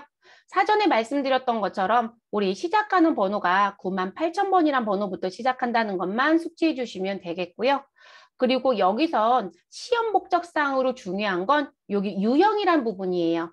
그러니까 기존에는 그냥 금융기관 등록해라 그러면 그냥 뭐 코드 넣고 은행 이름 넣고 계좌번호 넣는 정도의 수준만 냈었다면 지금은 이 부분이 너무 쉬워서 조금 더 구체적인 부분을 입력하는 걸 주거든요. 그래서 이제 유형 선택 부분도 현재 내고 있고 그리고 여기 오른쪽 화면에 오게 되면 무슨 부분들, 이 예금의 종류가 무엇이고 뭐 이런 식의 내용들이 써 있잖아요. 이제 이 부분에 대한 입력 사항도 주는 출제자가 있어요. 그래서 그거 맞춰서 입력을 오타내지 마시고 입력을 하시면 되겠습니다. 그럼 저희는 교재 뒤로 넘기시면 뭐가 있다? 실무 예제라고 하는 부분에 거래처 3곳이 있을 겁니다. 금융거래처. 그래서 배움전자 100번에 금융기관 등록해달라라고 나와 있고요. 그리고 98,000번, 그리고 1번, 2번 순으로 당좌 예금 코드, 보통 예금 코드, 그리고 기타라고 해서 들어와져 있는 게 있습니다. 그럼 입력을 같이 해볼게요. 자, 그럼 지금 코드 부분에 가셔서 오타만 내지 마시고 뭐라고 넣으셔라? 98000이라고 넣어주시면 되죠. 그리고 거래처 이름은 기업은행입니다. 기업은행. 그리고 지금 현재 유형은 보통 예금의 통장인지 아니면 당좌예금 통장인지 정기 적금인지 정기 예금인지 선택하라고 되어 있죠. 그럼 1번부터 4번까지 아닌 건 다 기타. 이렇게 가시면 됩니다. 그럼 우린 지금 현재 당좌예금입니다. 그러면 우리 몇 번 선택하셔라? 2번. 자, 그래서 당좌예금 2번 마우스로 클릭해 주시고요. 계좌번호는 하이픈 포함해서 입력. 근데 여기는 하이픈이 자동 부여가 안 됩니다. 왜냐면 은행별로 코드 체계 다 다르니까 직접 입력합니다. 801-21-0726-595라고 넣어주시면 되겠죠. 저처럼 오타 내면 점수는 없습니다. 그래서 595라고 넣어주시고 엔터. 자, 내려오면 이 예금에 대한 개설이 어디인지 물어보잖아요. 그럼 계좌 개설점이라고 되어 있는 부분에서 코드돔 F2번 누르시면 우리 시중에 있는 은행이 기본으로 제공이 됩니다. 그럼 여기서 우리는 기업은행이라고 선택해 주시면 되고 자, 그래서 기업은행 선택하시고 지점은 성동지점이라고 넣어주시면 되겠습니다. 그래서 성동점 이렇게 넣어주시면 되죠. 이거 왜 통장 앞면에 찍혀있는 정보잖아요. 자, 그리고 이 계좌는 언제 개설했느냐 라는 걸 관리하고 싶다. 2017년 4월 1일에 개설했대요. 그럼 이렇게 넣어주시면 됩니다. 그리고 통장마다 갖고 있는 그 예금의 이름이 있어요, 여러분. 근데 그런 것도 넣고 싶으면 넣으시라는 거예요. 그리고 우리가 적금이나 또는 예금 같은 경우는 무슨 부분? 만기도 있고요. 그리고 고정금리면 이자도 알 수 있잖아요. 그리고 적금은 매월 납입 금액도 있겠죠. 그럼 그런 정보 여기다 넣는 거예요, 여러분. 그렇게 보시면 되는 거고요. 자, 우리 그냥 강제로 이동할게요, 여러분. 우리 왜냐면 엔터를 치면 3번 라인까지 입력된 정보는 저장이 되거든요. 그래서 강제로 라인을 벗어나고 싶다. 마우스로 여기 2라고 되어 있는 넘버 2들 자리를 선택. 그러면 저장되고 끝난 거예요. 자, 우리 98001번 넣어주시고요. 우리은행이라고 넣을게요. 제가 다른 부연 설명은 일단 여기 건 다 넣고 설명할게요. 자, 지금 입력하는 건 보통예금 통장입니다. 그러면 보통예금 선택하시고 엔터. 자, 엔터 했더니 뭐가 되죠, 여러분? 라인이 벗어나죠? 그럼 다시 올라가시고 그리고 오른쪽으로 넘어옵니다. 자, 오른쪽으로 넘어오는 건 마우스로 클릭하셔도 되고요. 우리가 왜 탭키라는 게 있죠, 여러분? 그 탭키로 이동도 가능합니다. 근데 탭키는 전부 다 되진 않더라고요. 네, 되는 곳이 있고 안 되는 곳이 있고. 자, 계좌번호 넣을게요. 2689 다시 452-23567이라고 넣어주시면 되겠습니다. 개설 은행에 가셔서 코드돔 F2번 눌러주시고 우리는 우리은행이라고 선택해 주시고요. 지점은 성동점이라고 넣고 마무리. 자, 계좌 개설일은 2017년도 4월 1일이라고 줬으니까 20170401 넣어주시면 되겠죠. 자, 그리고 다른 장 더 넣을 거 있나요, 여러분? 없어요. 그러면 우리는 요대로 입력하시고 또 라인을 강제로 벗어날게요. 자, 금화은행이라고 되어 있고요. 유형은 기타래요. 그러면 이게 왜 기타냐고 물어보신다면 대출일 수도 있고 그렇죠? 뭔가 이유가 있겠죠. 그래서 그렇게 나와지면 해당되는 코드번호, 내가 쓰고자 하는 코드번호 넣어주시고요. 그리고 은행 이름을 넣어주시면 되겠습니다. 자, 그리고 우리 기타 써달라고 했으니까 5번. 그러면 기타라는 건 대체적으로 차입금의 계좌가 보편적이다. 자, 계좌번호는 36525-25-45789라고 넣어주시면 되겠습니다. 자, 근데 여러분 여기에 개설은행과 지점 이런 거 안 드렸잖아요. 여러분 금화은행은 제가 교육하려고 그냥 만든 은행이겠죠? 우리 시중에 금화은행 없어요, 여러분. 그러니까 2번에 있는 이 개설은행과 지점은 실제 우리 시중 은행에 있는 이름표만 사용이 가능하겠죠. 네, 그래서 요거는 그냥 부가적으로 하나 더 만들었습니다. 자, 연무에 가시면 여러분 이렇게 은행 이름만 넣지 않고요. 국민은행에, 기업은행에, 우리은행에 갔더니 보통예금 통장이 5개다. 그러면 은행 이름만 넣어서는 우리가 실제 관리하는데 어려워요. 그래서 어떻게 많이 하시냐면 제가 기업은행의 당제예금 우리은행에 보통예금 통장이 하나 더 있다고 얘기해 볼게요. 그거는 등록했다 저랑 같이 지우시자고요. 그럼 98003이라고 넣고요. 그리고 기업은행이다라고 하면 이 자리에 기업은행이라고, 우리은행가 그랬죠. 여러분 죄송해요. 우리은행이라고 넣어주시고요. 대부분 계좌번호 끝자리를 따요. 그래서 그 계좌번호 끝자리가 제가 그냥 임의로 불러드릴게요. 가로 여시고 1234라고 할게요. 그럼 1234라고 넣어주시고 엔터 할게요. 됐을까요? 자, 그리고 제가 보통예금이라고 했으니까 예금의 유형은 보통예금 1번 엔터 해주시면 됩니다. 자, 그리고 이렇게 등록하시고 나서 계좌번호 자리에 가셔서 계좌번호를 입력합니다. 자, 일반적으로 여러분 같은 지점에 같은 은행에 같은 지점 거래하실 때 통장의 유형이 예금의 유형이 동일하더라면 일정 부분까지는 번호가 같아요, 여러분. 대부분 뒷자리만 달라지거든요. 저희는 4, 5위까지는 동일하게 칠게요. 그래서 2689-452 여기까지는 같고요. 뒤에 번호가 1234라고 그냥 결론 낼게요. 그래서 이렇게. 그러면 지금 일정 부분까지 지금 같다고 말씀드렸으니까 뒤에 번호만 있으면 우리가 통장 업무 보실 때 뒤에 번호로 코드 관리가 되는 거거든요. 그래서 우리은행이 거래처 코드가 5개가 있다. 근데 계좌번호가 그러면 5개란 얘기예요. 그중엔 예금도 있고 그중엔 적금도 있고 그중엔 차입금도 있을 수 있거든요. 그래서 통장이 5개면 거래처 코드도 몇 개이다? 5개이다. 이렇게 보시는 게 맞다는 거예요. 그래서 이런 식의 관리가 이루어진다라는 거. 자, 그리고 데이터 입력하는 거 알려드렸으니까 지울게요. 4번 자리 선택하시고 삭제. 자, 그리고 얘 눌러줍니다. 자, 하나 더 설명드릴 부분. 우리 이제 이 8번 자리 용도를 좀 알고 쓰셨으면 좋겠어요. 시험은 주어지면 입력하고요. 주어지지 않으면 입력하지 않습니다. 근데 법인회사의 시험 문제를 푸는데 8번 자리를 냈다? 출제자가 정신줄을 놓은 겁니다. 법인회사는 이 부분을 쓰지 않습니다. 자, 이건 무슨 얘기시냐면 우리가 사업자를 구분해 보니 법인의 성격을 가지고 있는 사업자도 있고 개인의 성격을 가지고 있는 사업자도 있다. 법인은 통장이 모두 다 명의가 누구이다? 법인의 명의예요. 그러면 지금 상단에 주식회사 우리 배움전자잖아요. 그럼 통장의 예금주가 다 누구라는 거예요? 배움전자예요. 그러니까 우리 배움전자의 대표이사 이름으로는 절대로 통장이 개설하지 않아요. 이해되셨을까요? 그러니까 국세청에서 모두 다 회사 거라는 걸 알거든요. 그런데 개인 사업자는 통장의 명의가 누굴까요? 사장님이에요. 그냥 쉽게 생각하시면 사장님. 그러면 사장님의 이름이 황양숙이었다라면 황양숙 통장이란 얘기거든요. 근데 황양숙이 사업을 하고 있는데 지금 A 통장도 있고 B 통장도 있고 C 통장도 있고 D 통장도 있다. 근데 A부터 D까지 사업에 다 쓰느냐?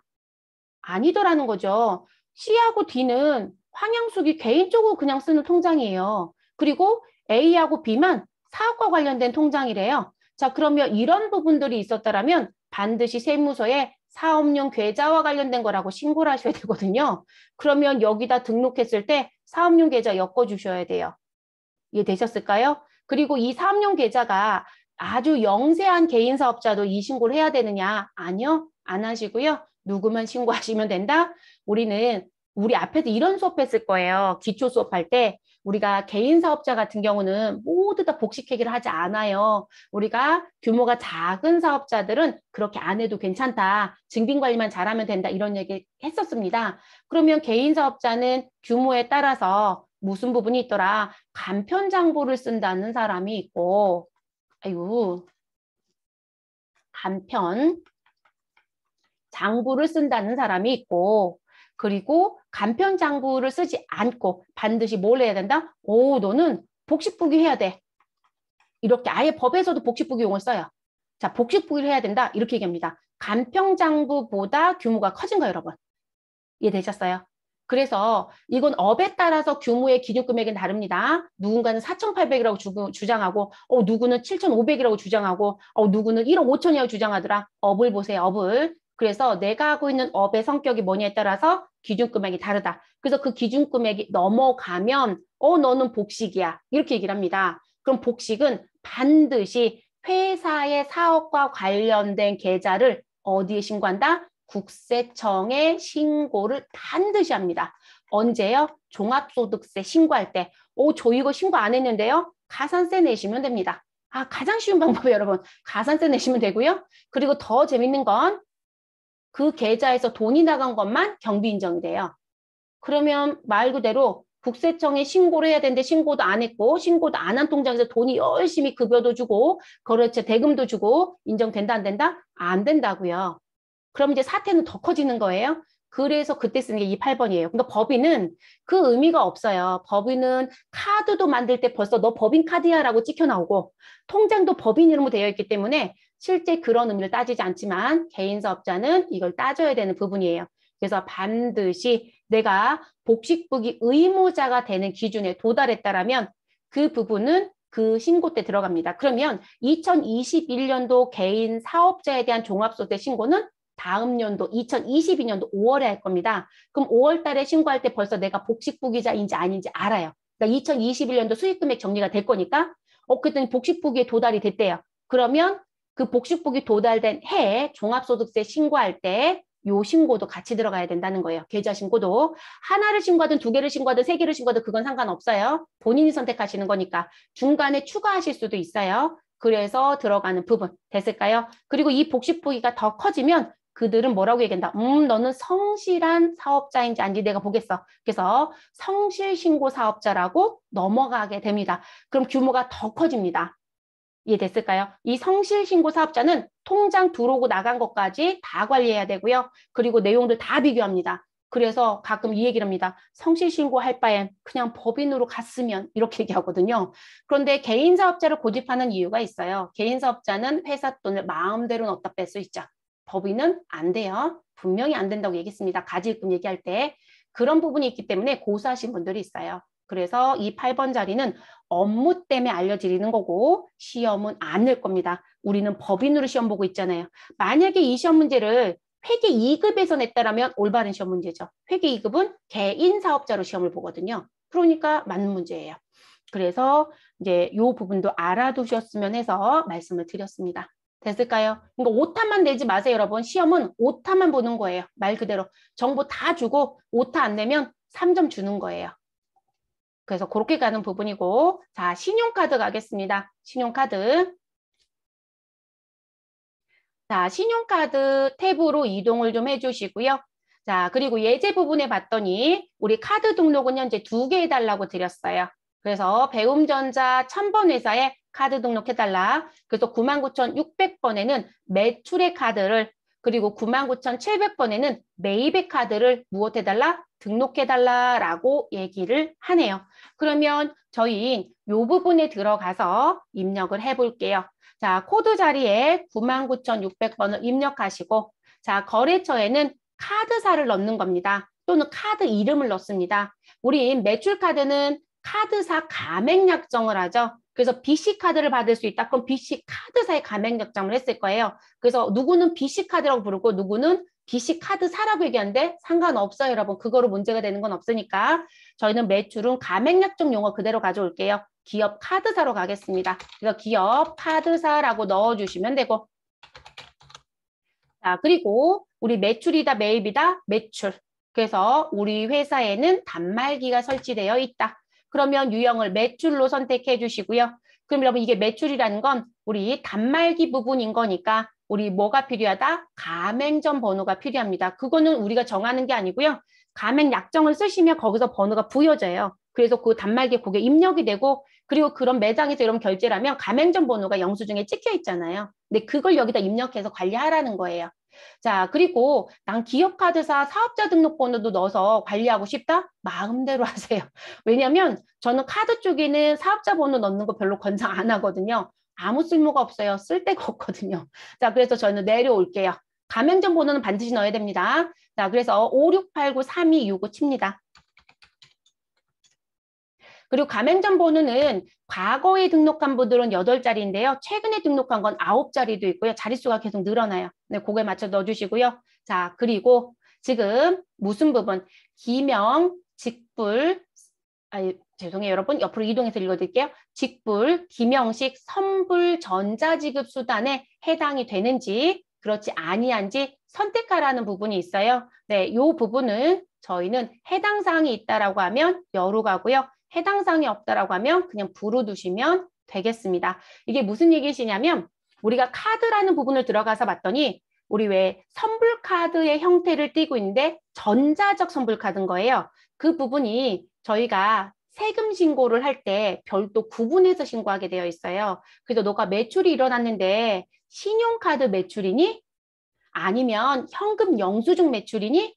아니면 이렇게 무슨 부분? 직불이나 기명식의 형태를 띠고 있는 선불 전자결제 수단을 통해서 결제된 부분이니? 라는 걸 반드시 무슨 신고할 때? 부가가치세 신고할 때 신용카드 매출정표 발행직계표에 구분해서 신고하게끔 되어 있습니다. 그러니까 등록할 때 이 부분도 고려해야 되는 부분입니다. 시험은 이걸 내고 싶으면 여기를 선택하라고 줄 겁니다. 아무 말이 없으면 무엇하지 않는다? 절대 손대지 않는다. 자, 그럼 저희는 부상태로 내려옵니다. 됐을까요? 그리고 이제 우리 여기서 또 넣을 게 있는지 볼게요. 제가 뭘 드렸냐면 결제계좌. 자, 이 결제계좌라는 건 여러분 지금 매출인데 돈이 나가겠어요? 돈이 들어오겠어요? 돈이 들어오겠죠. 그러면 저희가 기업은행에 가서 가맹약정을 했다. 그러면 지금 기업은행에 계좌를 틀 거예요. 그리고 거기에 매출 대금이 일정 시간이 되면 뭐 될 것이다? 입금되겠죠. 다만 카드사는 절대로 공짜로 해주는 게 없죠, 여러분. 그럼 내 매출 금액의 몇 %가 뭘 뗐을 것이다? 카드 수수료를 떼죠. 그죠? 카드사 수수료 떼잖아요. 한동안 자영업자들 부담 수수료이 너무 높다고 한동안 시끄러웠죠. 왜냐하면 대기업은 실제 판매량이 많기 때문에 수수료를 인하해 준 거예요. 그러니까 대기업들은 수수료를 더 작게 내고 그리고 매출 규모가 작은 자영업자들은 수수료를 너무 많이 받아먹고 있었거든요. 그게 논란이 됐죠. 그래서 수수료 인하가 되긴 했죠. 근데 여전히 높아요. 그래서 그런 부분들이 조금 없잖아 있거든요. 그래서 이제 그것 때문에 또 이제 등장되는 부분들이 있고요. 그래서 이제 그런 부분의 내용들이 알고 계시면 되고요. 그리고 그 수수료는 그냥 수수료 비용 처리하시면 돼요. 또는 지급 수수료 비용 처리하시면 되는 거고. 자, 그러면 우리 입금되는 계좌를 넣어라. 그러면 여러분 여기서 입금 계좌 넣으려면 금융기관에 계좌가 있어야 되는 거죠. 내 통장에 돈이 들어야 되니까. 그러면 신용카드 탭에 가셔서 어느 부분 여기 결자계좌라고 되어 있는 부분에 가셔서 은행명에 가셔서 코드돔 F2번을 눌러줍니다. 자, 그리고 우리는 무슨 은행에? 기업은행을 통해서 돈이 들어올 겁니다. 그럼 기업을 선택하시고 엔터 됐을까요? 그리고 여기 계좌번호에 가셔서 코드돔 F2번을 누르시면 우리 어느 부분에 금융기관에 입력해놨던 코드가 선택을 하실 수가 있어요. 그래서 우리 98000에 있는 요 계좌로 돈이 들어온다라고 얘기를 해볼게요. 됐을까요? 그러면 확인 버튼 눌러주시면 되겠습니다. 여기 위에서 아예 여기 금융기관에 등록한 코드가 들어오게끔 해주는 게 더 편하지 않았을까 싶은데요. 그렇게 개발을 안 했더라고요. 여기는요. 그래서 이렇게 스마트에이는 한 번에 선택하면 한 번에 뿌려져요. 네, 그래서 지금 이렇게 하고 있고요. 됐을까요? 자, 그래서 이렇게 넣어주시면 되시고 자, 우리 그 다음 다시 강제로 라인을 벗어날게요, 여러분. 그래서 코드 자리에 갑니다. 그 다음에 99,700번, 99,700번 넣어주시면 되고요. 그리고 우리는 우리 카드라고 하는 매입 카드 구매 카드를 넣어볼게요. 우리 카드. 자, 그리고 매출이다, 매입이다, 매입입니다. 그러면 매입을 선택.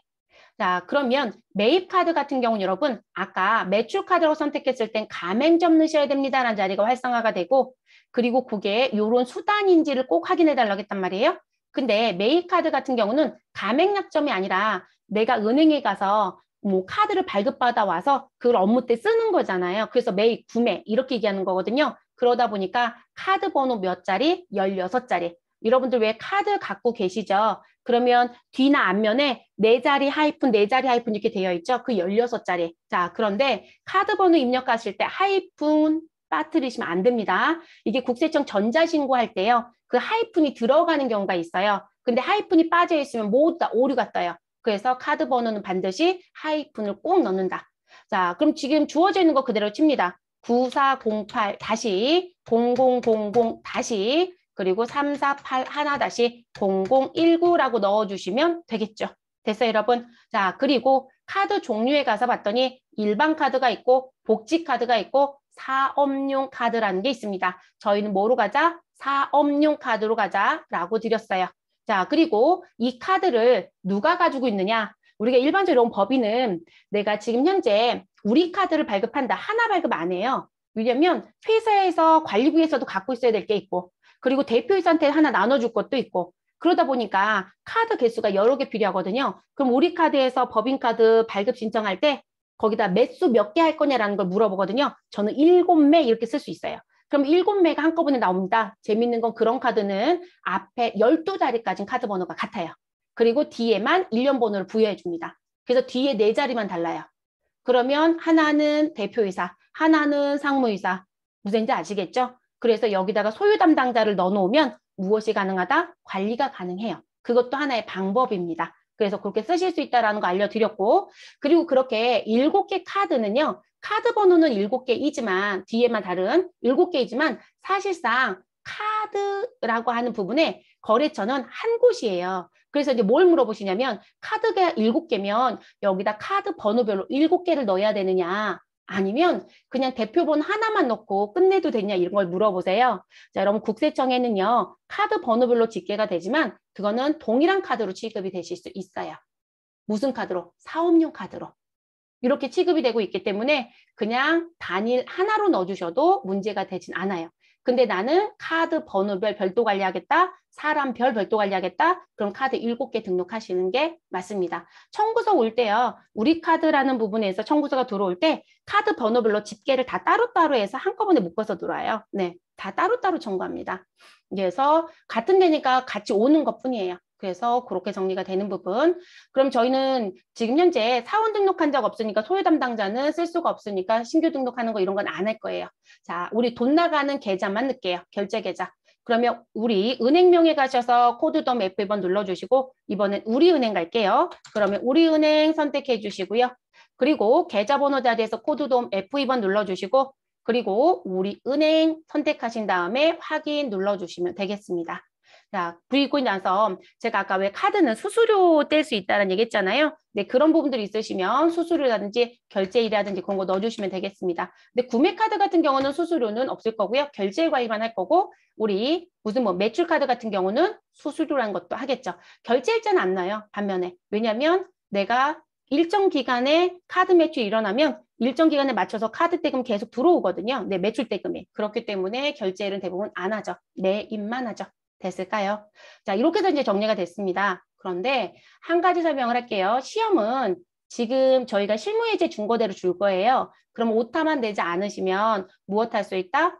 다 맞았으면 처리가 돼요. 그런데 업무는 조금 구분을 하셨으면 좋겠어요. 특히 매입카드. 자, 저희 거래처 등록 종료할게요, 여러분. 프로그램도 다 종료할게요. 네, 프로그램도 종료할게요. 네, 프로그램도 종료해 주세요. 나가라는 얘기예요, 여러분. 아예 프로그램 닫아버리셔라. 종료.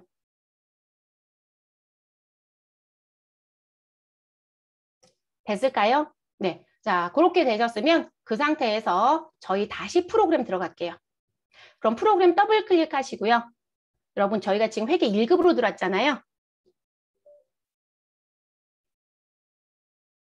자, 회계 1급으로 들어왔는데 저희는 급수를 몇 급으로 바꿔 가실 거냐면 세무 2급으로 바꿔 갈게요.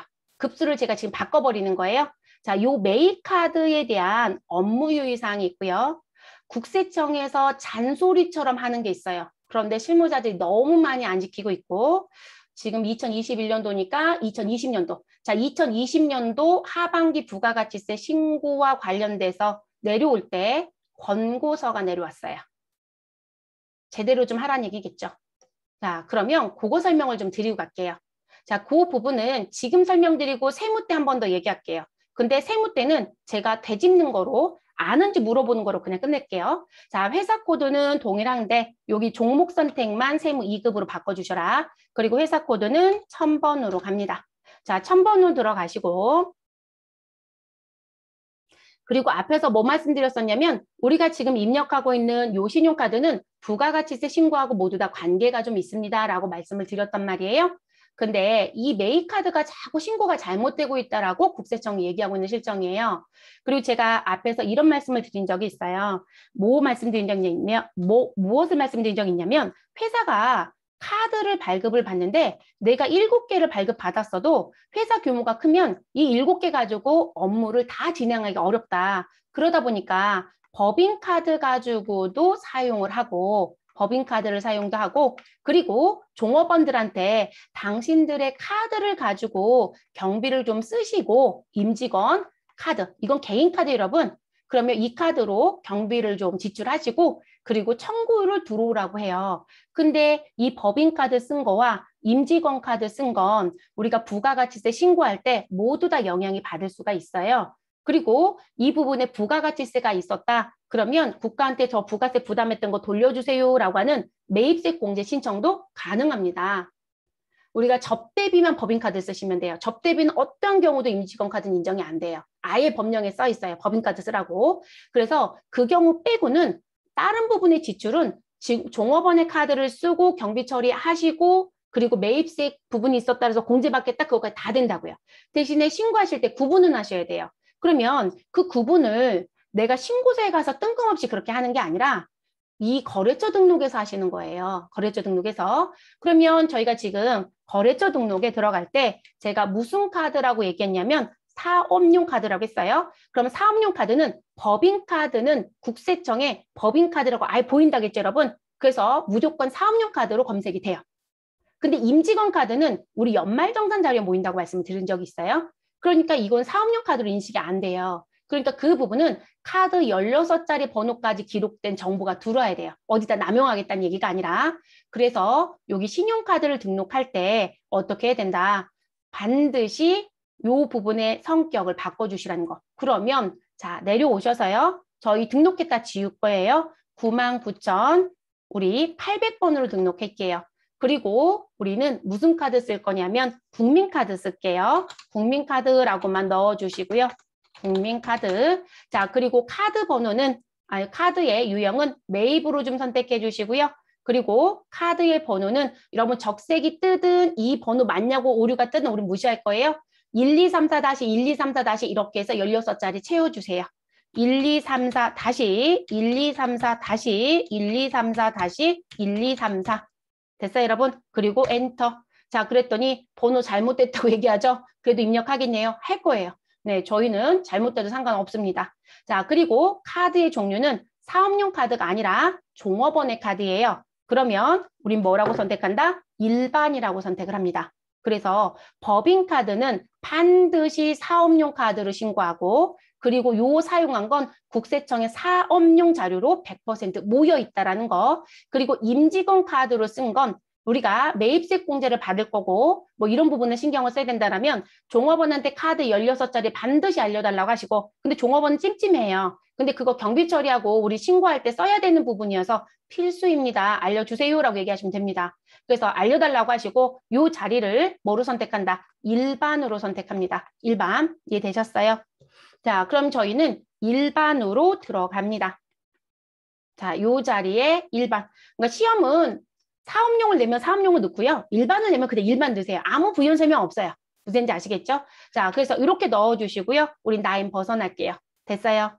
자, 그러면 우린 어디에 가자? 전체 메뉴 좀 눌러주시고 전체 메인창 눌러주시고 우린 전표 입력인 메인 매출 전표 입력을 갈게요. 자, 메인 매출 전표 입력에 가시고 됐을까요? 자, 요 부분에 들어오시고요. 그리고 요 자리에 가셔서 1월을 넣습니다. 1월. 그리고 엔터. 자, 어제 저랑 뭔가 연습하면서 여기 어떤 정보 있으신 분은 다 지우세요. 지워주시고. 자, 그리고 요 날짜에 들어와서요. 저는 하나는 5일로 넣을게요. 5. 자, 유형인데 지금 저희 매입하고 있어요. 그럼 반드시 이 유형은 매입 쪽에서 봅니다. 그리고 제가 카드라고 강조했죠? 그러면 카드자 써있는 유형 중에 하나를 선택합니다. 우리는 57 카과라는 걸 쓸게요. 57 카과. 그럼 이 자리에서 57 카과를 넣고요. 품목은 그냥 공란 가겠습니다. 자, 공급가액은 우리 110만 원 넣을게요. 110. 자, 110만 원 넣어주시면 이런 110만 원 어떻게 치시면 될까요? 우리 1100 치시고 플러스 또는 저처럼 다 치시든지 그래서 110만 원 넣어주면 프로그램은 얘를 나누기 1.1을 해서 100만 원에 10만 원으로 나눠줄 거라고 했습니다. 됐을까요? 자, 그리고 거래처는 누구냐고 물어봅니다. 우리 아까 성진 하나 등록했죠, 여러분? 네, 성진 선택할게요. 자, 성진 선택하시고요. 됐어요? 자, 여기서 코드돔 F2번 누르면 되죠? F2번 누르시고 성진 선택하시고 그리고 이렇게 엔터를 치셔서 내려오시다 보면 여기 신용카드사라는 자리에 커서가 멈춰요. 됐어요? 자, 이 자리에서 코드돔 F2번을 누릅니다. 그러면 여러분 우리 카드 지금 3개 등록했어요. 기업 카드사라는 거 하나, 우리 카드라는 거 하나, 국민 카드라는 거 하나. 그런데 기업 카드사 검색 안 되죠. 왜냐하면 기업 카드는 매입하고 관계가 없는 카드였죠. 우리 매출하고 관계되어 있는 가맹약정이었잖아요. 그러니까 검색이 안 돼야 되는 게 맞아요. 그러니까 이 유형 선택도 잘못하시면 안 되는 거예요. 자, 그러면 지금 저희는 우리 카드 하나 선택할게요. 우리 카드 선택하시고 확인.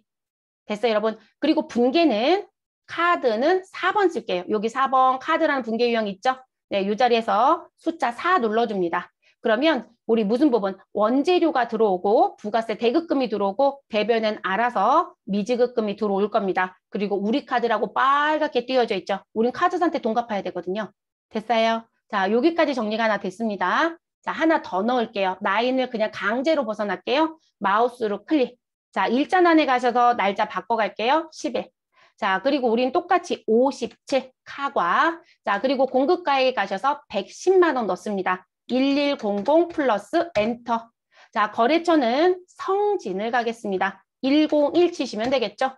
자, 그리고 분계에 가셔서, 내려오셔서 카드사 자리에서 코드돔 F2번 누릅니다. 자, 그리고 이번엔 국민카드 갈게요. 그럼 우리 카드하고 국민카드의 다른 점은 딱 하나예요. 우리 카드는 사업용 카드인 법인카드이다. 국민카드는 임직원 카드인 일반 카드이다. 넣은 게 그게 다른 거죠? 자, 선택을 해주시고요. 그리고 분계는 뭐로 가자? 카드로 갑니다. 4번. 자, 그럼 자동으로 분계는 만들어졌고요. 자, 그리고 엔터 하시면 위에까지 올라갈 수 있어요. 됐어요?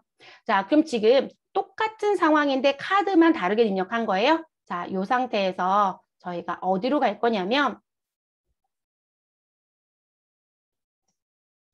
자, 전체 화면에서요. 부가가치라는 모드를 선택. 됐어요, 여러분? 자, 부가가치 선택하시고 저랑 들어갈 건 신용카드 매출 전표 수령 명세서.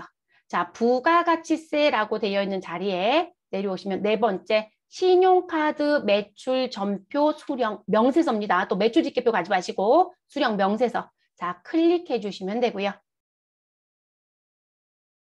자, 클릭하시고 우리 몇 월에 입력했냐면 1월. 그러면 여기 조회 기간에 1월부터 3월까지 입력할게요. 그럼 숫자 1 치고 엔터, 3 치고 엔터. 됐어요, 여러분? 자, 그럼 지금 하나는 뭐로 돌아요? 사업. 하나는 뭐로 돌아요? 신용. 됐어요? 근데 여러분이 지금 거래처 등록에 일반인지 사업인지 구분을 안 하면 아, 나는 직원카드도 사업으로 넣고 법인카드도 사업으로 넣었다. 그럼 이 자리가 모두 다 뭐로 들어온다? 사업으로 들어온다고요. 이해되셨어요? 근데 나는 다 일반으로 넣었다? 그러면 법인카드도 신용으로 들어오고 이거 잘못된 거라는 거예요. 그래서 이 자리가 틀리면 점수 안 줘요, 여러분. 이것도 원래 문제를 어디부터 내는 게 맞아요? 거래처 등록이 올바른지, 전표 입력이 올바른지, 그리고 서류 작성이 올바른지 이렇게 내는 게 맞아요. 그런데 시험은 어떻게 낸다? 다 각개전투. 그러니까 결론적으로는 연결을 못하고 쓰시는 거죠. 그러니까 국세청이 이게 지금 잘못됐다고 자꾸 얘기를 하는 거죠. 그리고 이게 왜 국세청이 자꾸 잔소리를 하냐면 지금 이 사업은 제가 계속 강조했지만 국세청에 벌써 모여 있다, 안 모여 있다? 아니, 모여 있다고요. 집계되어 있단 말이에요. 근데 이 신용이라고 하는 건 국세청의 회사 거로 모여 있는 게 아니라 제 카드였다라면 황양숙 자료로 모여 있어요. 그럼 저는 뒤에 가서 연말정산할 때 신용카드 사용 금액으로 공제를 받는 게 맞거든요. 근데 이게 회사에서 쓰면 공제를 또 못 받아요. 그건 또 얘기를 하겠지만 그러면 지금 그 부분에 대한 거 신고할 때 나 이거 10만 원 공제받고 싶거든요. 들어가는 거거든요. 아, 괜찮아, 들어와. 그런데 회사 카드가 아니면 이렇게 카드 번호도 보여주고 그리고 어디서 썼는지도 보여주고 이렇게 들어와야 된다는 얘기거든요. 그런데 그 부분의 정보가 수록돼서 들어가야 돼요. 그럼 밖에서만 이렇게 보이는 게 아니라 우리 같이 뭐 눌러주시냐면 여기 인쇄라고 하는 버튼 찾으셨을까요? 상단에 종류도 있고 코드도 있고 삭제도 있고 인쇄도 있어요. 자, 인쇄 버튼. 자, 그러면 인쇄 버튼 눌러주시고 뭔가 또 늦네요. 제 거는 조금. 자, 인쇄 버튼 눌러주시고 그러면 인쇄할 수 있는 화면으로 열릴 겁니다. 자, 그러면 이 화면 가지고 보는 것만 설명을 드릴게요. 자, 지금 이 화면 열어놓고 봤더니 저 화면 좀 키워볼게요.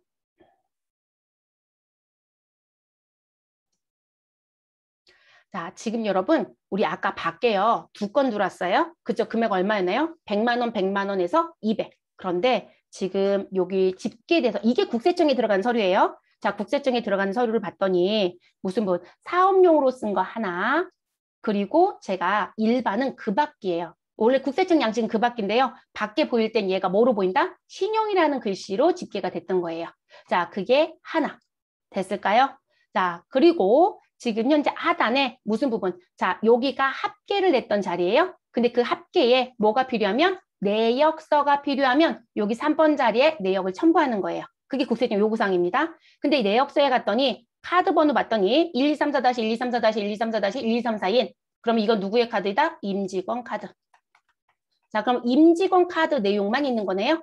자, 그리고 회사의 카드 내용은 아예 내역이 없죠. 이해되셨어요? 그런데 이거를 회사 거로 쓰면 여기에 2건이라고 집계가 되고 200만 원, 20만 원 집계가 되고 이 내역이 안 들어간다고요. 그러면 신고를 올바르게 하는 게 아니에요. 자, 또 하나의 경우는 사업용을 제가 일반으로 다 입력해서 그 밖에 신용카드 자리에 2건이라고 집계가 되고 여기에 직원카드도 집계가 되고 그리고 법인카드도 집계가 되어 있더라. 그것도 잘못된 거예요. 그러니까 그 부분을 잡아주는 최초의 자리는 어디다? 거래처 등록에 사업용인지 일반인지를 구분하는 부분이에요. 이해되셨죠? 그래서 정확하게 서버를 타실 것. 그래서 시험은 내고 싶은 대로 냅니다. 그러니까 시험에다가 뭐라고 할 수는 없어요. 그런데 알고는 쓰셔야 되는 부분입니다. 그래서 요즘은 그 자리까지 선택하는 부분을 시험에서 내고 있어요. 그래서 용도를 정확하게 아셨으면 좋겠고 그리고 우리 아까 카드 중에 여러분 복지 카드가 있었죠? 그 복지 카드가 요 6번 자리예요.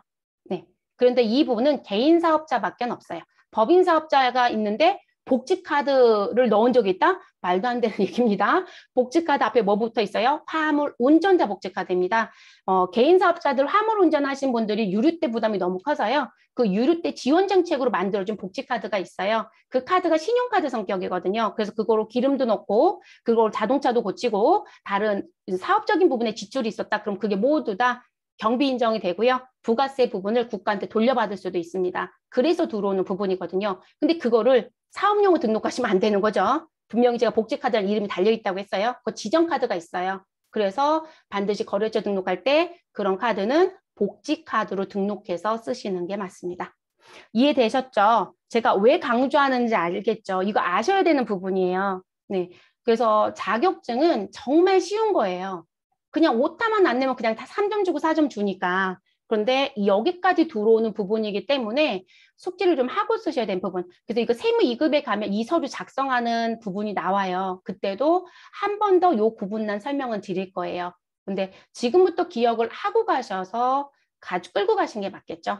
자, 저장 데이터 수정된 데이터 저장하겠냐고 물을 건데요. 저희 저장 안 합니다. 아니요 눌러주시고 메뉴 종료시켜주세요. 네, 종료시켜주시고요. 자, 그리고 저희 전표 입력했던 부분이 있었죠. 두 건 모두 다 삭제할게요. 네, 두 건 모두 다 무엇 해주셔라? 삭제. 그래서 상단에 삭제 버튼 눌러서 지워주세요. 자, 그래서 이렇게 정리를 하겠습니다. 그래서 거래처 등록은 지금 주어진 조건만 잘 입력하시고 오타 없으시면 감점은 없다. 근데 우리한테 중요한 건 왜 이렇게 등록하는지 용도를 기억하는 게 더 중요한 부분입니다. 업무 입장에서는요. 자, 이렇게 해서 이제 마무리를 하고요. 저희는 뭘 하자? 집중심화 연습으로 시험 문제를 풀어보시면 되죠. 이거 여러분 기출문제 가지고요. 바뀐 거대로 계속 변형해서 드리는 거거든요. 그러니까 시험 문제는 딱 요 수준만 출제를 해요. 그래서 오타만 안 내시면 됩니다. 자, 저희 그냥 2급 급수 안에서 회사 변경해서 등록하는 것으로 마무리할게요. 자, 집중 심화 쪽에 가셔서 저희 1번, 2번, 3번 같이 정리할게요. 회사 코드 1100번입니다. 그러면 회사라는 버튼 눌러주시고 1100번으로 변경을 해주십시오. 자, 회사 정보가 변경됐다라고 했고 지금 메뉴가 열려 있으면 저처럼 들어올 거예요. 저희는 그냥 종료할 거니까 예 눌러주시면 되겠습니다. 메뉴가 안 열려 있는 분들은 이 메시지 안 뜨고요. 저는 메뉴가 열려 있었던 게 있었던 모양입니다. 네, 하단 쪽에 이제 가려져 있어서 제가 그거 점검 안 했었던 거겠죠. 오늘 왜 이렇게 일하기 싫어하죠, 얘? 특별히 열어놓은 게 없는데.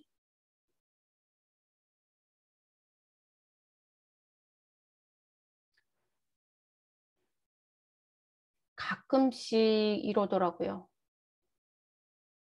여러분들은 벌써 다 바뀌어 있을 거예요. 네. 그리고 저희 어제 할 때는 이러지 않았잖아요. 그쵸? 네. 뭔가 좀 오늘 프로그램 자체가 작고 제 거는 벅벅거리네요. 자, 지금 회사 코드 상단에 바뀌어져 있는지 꼭 확인해 주시고 그리고 문제 볼게요. 세무 고문을 맡고 있는 세무사무소의 사업자 등록증의 내용은 아래와 같고요. 거래처 등록 코드 번호는 200번, 유형은 동시. 자, 해달라라고 되어 있네요. 그래서 거래처 등록해달라. 그러면 거래처 등록해달라는 글씨가 아주 명확하게 나와 있잖아요. 그럼 저희는 기초정보관리에 거래처 등록이라는 메뉴에 들어갑니다. 자, 들어가셔서 무엇 하시면 된다? 거래처를 등록하면 되죠. 근데 여러분 시험 보러 가면 이렇게 거래처가 많이 미리 들어와 있어요. 자, 그리고 세무사무소 같은 경우는 일반 거래처 등록이죠, 여러분. 그러면 여기 맨 하단 78번이라고 되어 있는 이 라인에 가서 코드 번호 몇 번? 200번 넣으시고 엔터. 자, 그리고 지금 회사의 상호는 세무사 김명중 사무소. 오타 내지 마시라고 했으니까 오타 내지 마시고 정확하게 넣어주시면 되겠습니다. 그래서 세무사 김영중 사무소. 자, 그리고 유형은 동시로 가달라고 했으니까요. 동시에서 엔터. 근데 항상 엔터 치면 라인이 벗어나져요. 다시 올라가셔서 무엇 하셔라? 옆으로 이동해 주셔라. 마우스로 가시거나 탭키로 이동하거나 사업자 등록번호는 110-81-61865입니다. 자, 대표자의 이름은 김영중입니다.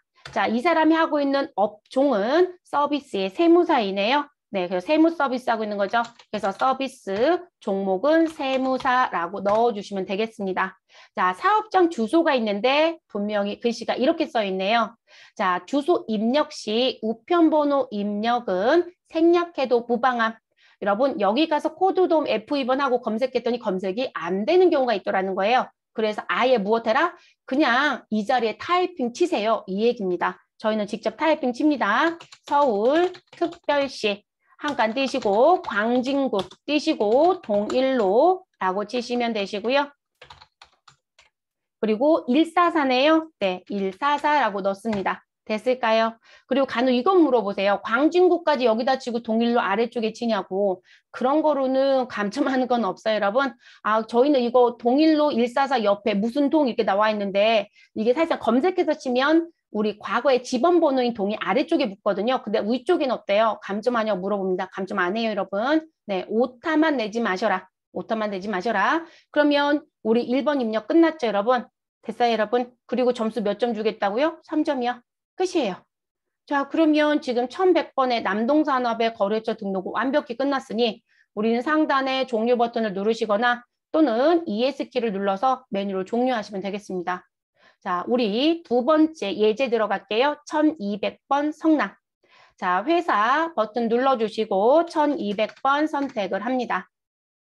자, 개인 이세롬이 세금 계산서 교부를 요청하여 네, 이 사람이 생겨 달라고 했던 거죠.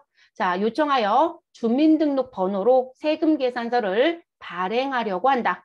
자, 거래처를 등록해 주시오라고 되어 있습니다. 자, 여기서 중요한 건 여러분, 우리가 일반적으로 세금 계산서를 주고받는다라고 하면 나도 사업자, 상대편도 사업자인 게 보편적이에요.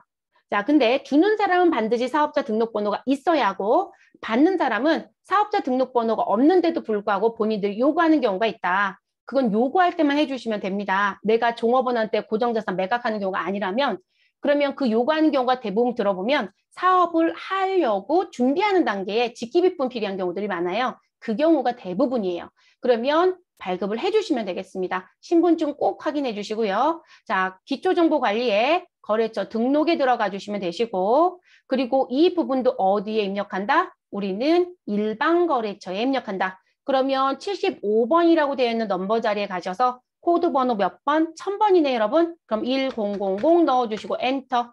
자, 이분 이름은 이세롬 씨인 거죠. 자, 그럼 이세롬이라고 넣어주시고요. 자, 그리고 현재 우리 유형은 뭐로 가라고 되어 있다? 동시. 그러면 동시 선택하시면 되겠습니다. 저처럼 엔터 치신 분들은 다시 올라가시고 옆으로 이동합니다. 여러분 사업자 등록번호에다 주민등록번호에다 주민등록번호. 자, 2번 주민등록번호에 커서를 두시고 우리 780101212345 넣어주시면 됩니다. 그러면 여기 2번에 주민등록번호라는 부분이 부여되면서 옆에 주민기재분 자리가 뭐로 바뀐다? 여로 자동으로 바뀌어요. 이게 여로 되어 있어야 세금계산서 발급하시고 국세청에 신고할 때 주민번호로 발급한 거예요 라는 부분에 집계가 됩니다.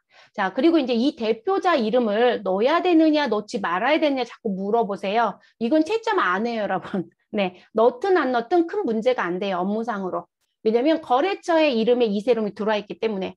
아, 근데 찜찜하시면 이세롬이라고 넣으세요. 아무도 뭐라 안 합니다.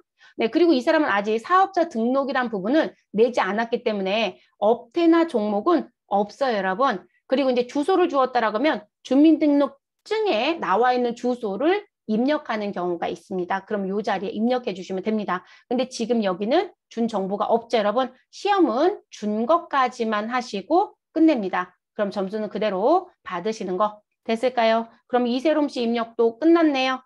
자, 그래서 이렇게 마무리. 그러면 3점을 획득하였다. 이렇게 보시면 되겠습니다. 자, 세 번째 문제 볼게요. 자, 1400번 세원입니다. 뭘 일이 많이 줬는지. 자, 회사라는 거 선택을 해주시고요. 저희는 1400번 세원을 들어갑니다. 자, 회사 코드 변경이 되시면 내용 볼게요. 자, 다음에 신용카드 내역을 거래처 등록란에 입력하시오. 근데 여러분, 여기 보시면 신용카드라는 글씨가 나와 있잖아요. 그러면 거래처 등록에 신용카드 탭에 가서 넣으시면 되겠죠. 만약에 은행 문제를 냈다? 우리 아까 은행 등록해봤죠, 여러분? 딱 그런 정도 수준이거든요. 그러면 금융기관에 가서 은행을 넣어주시면 됩니다. 자, 그럼 신용카드 탭을 선택하시고 근데 미리 들어와져 있는 건 절대 손대시면 안 돼요. 네, 이런 부분은 그대로 두시고 우리는 추가 입력. 자, 그래서 99611부터 99613까지 줬네요. 참 많이도 줬어요. 그냥 오타만 내지 마셔라. 99611이라고 넣으시고 자, 거래처 명은 현대카드라고 넣어주시면 되고요. 자, 매출이에요? 매입이에요? 매출입니다. 그러면 매출 선택합니다. 자, 그리고 오른쪽으로 넘어오셔서 우리 직년제 매출이니까 가맹점 번호가 필요하죠. 그래서 2번 가맹점 번호로 하셔서 2400-2580이라고 넣어줍니다. 그리고 직불과 김영시 선불 전자결제 수단 부분은 해당 여부 준 적이 없으면 그냥 부상태로 가는 겁니다. 손대지 마셔라. 자, 다른 사항 더 준 거 있나요? 없어요, 여러분. 그러면 이렇게 해서 마무리가 됩니다. 그럼 우리는 강제로 넘어올게요, 여러분. 그럼 마우스로 클릭. 자, 그 다음 99611을 넣어주시고요. 자, 거래처의 이름은 삼성카드입니다. 자, 그리고 매출이다, 매입이다, 매입입니다. 그럼 매입은 2번 선택해 주시면 되겠죠. 자, 그리고 넘어가셔서 우리 매입카드니까 누가 필요하다? 카드 번호. 자, 하이픈 반드시 넣는다고 말씀드렸고요. 아까 하이픈 찍혀 들어가는 거 보여드렸죠? 1, 2, 3, 4, 1, 2, 3, 4 할 때 그게 빠지면 전자신고가 안 돼요, 여러분. 그래서 하이픈을 필수로 넣으라고 강조해드리는 거고. 자, 4500 다시 1101 다시 0052 다시 6668이라고 넣어주시면 되겠죠. 아, 카드 번호 잘못됐다고 나와요. 저는 지금 잘못 넣은 게 맞네요, 여러분. 그쵸? 숫자가 잘못됐어요. 조금 빠르게 다시 넣을게요. 자, 그래서 이렇게 만약에 시험 보러 가셔서 그런 메시지가 뜬다. 그러면 넘어가세요. 근데 시험은 요즘에 그렇게 오류 메시지 나오는 거 안 띄우고요. 정확한 카드 번호를 줍니다. 자, 그러면 우린 무슨 카드이다? 사업용 카드. 그럼 사업용 카드는 몇 번? 3번. 자, 다른 요구사항 있었나요? 없었죠? 네, 시험에 여기도 또 추가될 수 있는 건 결제 계좌 정도. 근데 이거는 우리 교재 있는 거 풀 때 해봤잖아요. 그럼 넣어주시면 되는 거고요. 자, 강제로 라인 벗어날게요. 자, 그 다음 카드 번호는 99613 그리고 외환 카드입니다. 자, 그리고 매입 카드이니까 2번 선택을 합니다. 자, 2번 카드는 우리 숫자는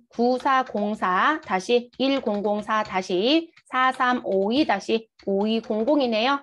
자, 넣어주시고 엔터. 자, 2번의 카드는 일반 카드죠. 그러면 얘는 무슨 카드다? 아, 회사의 임직원 카드인가 보다. 이런 의미예요. 그러니까 시험은 준거대로 가셔라. 업무는 요건을 따져보셔라. 됐을까요? 자, 이렇게 해주는 부분. 근데 여러분 보세요. 1번, 2번, 3번을 놓고 봤을 때 2번이 제일 단출했잖아요. 근데 여러분 점수가 다 3점 줄 거예요. 점수 차이가 없어요, 여기는. 그러니까 많이 넣으면 시간만 잡아먹는 거예요. 그래서 정보를 조금 주든 많이 주든 점수는 대체적으로 3점짜리 문제라고 보시면 되겠습니다. 그래서 이렇게 정리가 되는 부분입니다. 됐을까요? 그러면 이렇게 정리하시고 마무리 시켜주시면 됩니다. 그러니까 거래처 등록은 시험에서 틀릴 일은 거의 없어요. 오타만 안 내시면 되는 거기 때문에 틀릴 일은 없습니다. 저의 오늘 목표는 여기를 시작하고 싶었는데 시작을 못하고 끝내야 되네요. 계정 과목 및 적요 등록은 내일 이어서 수업을 또 해보도록 하겠습니다. 계정 과목 적요 등록은 제가 몇 가지 찝어드리는 게 있을 거예요. 그리고 교재 부분에도 찍어드린 부분이 있어요. 그거만 정확하게 보시면 돼요. 시험 목적뿐만이 아니라 업무에서도. 그래서 그 부분만 설정해 주면 되고요. 시험은 그냥 여기 맞는 걸 다 정해줘요. 그럼 타이핑만 치면 3점 받아요. 근데 업무는 내가 따져보는 게 있어서 그 설명을 내일 드리고 내일 마무리를 또 하도록 하겠습니다. 자, 오늘 수업은 이렇게 끝내도록 하겠습니다.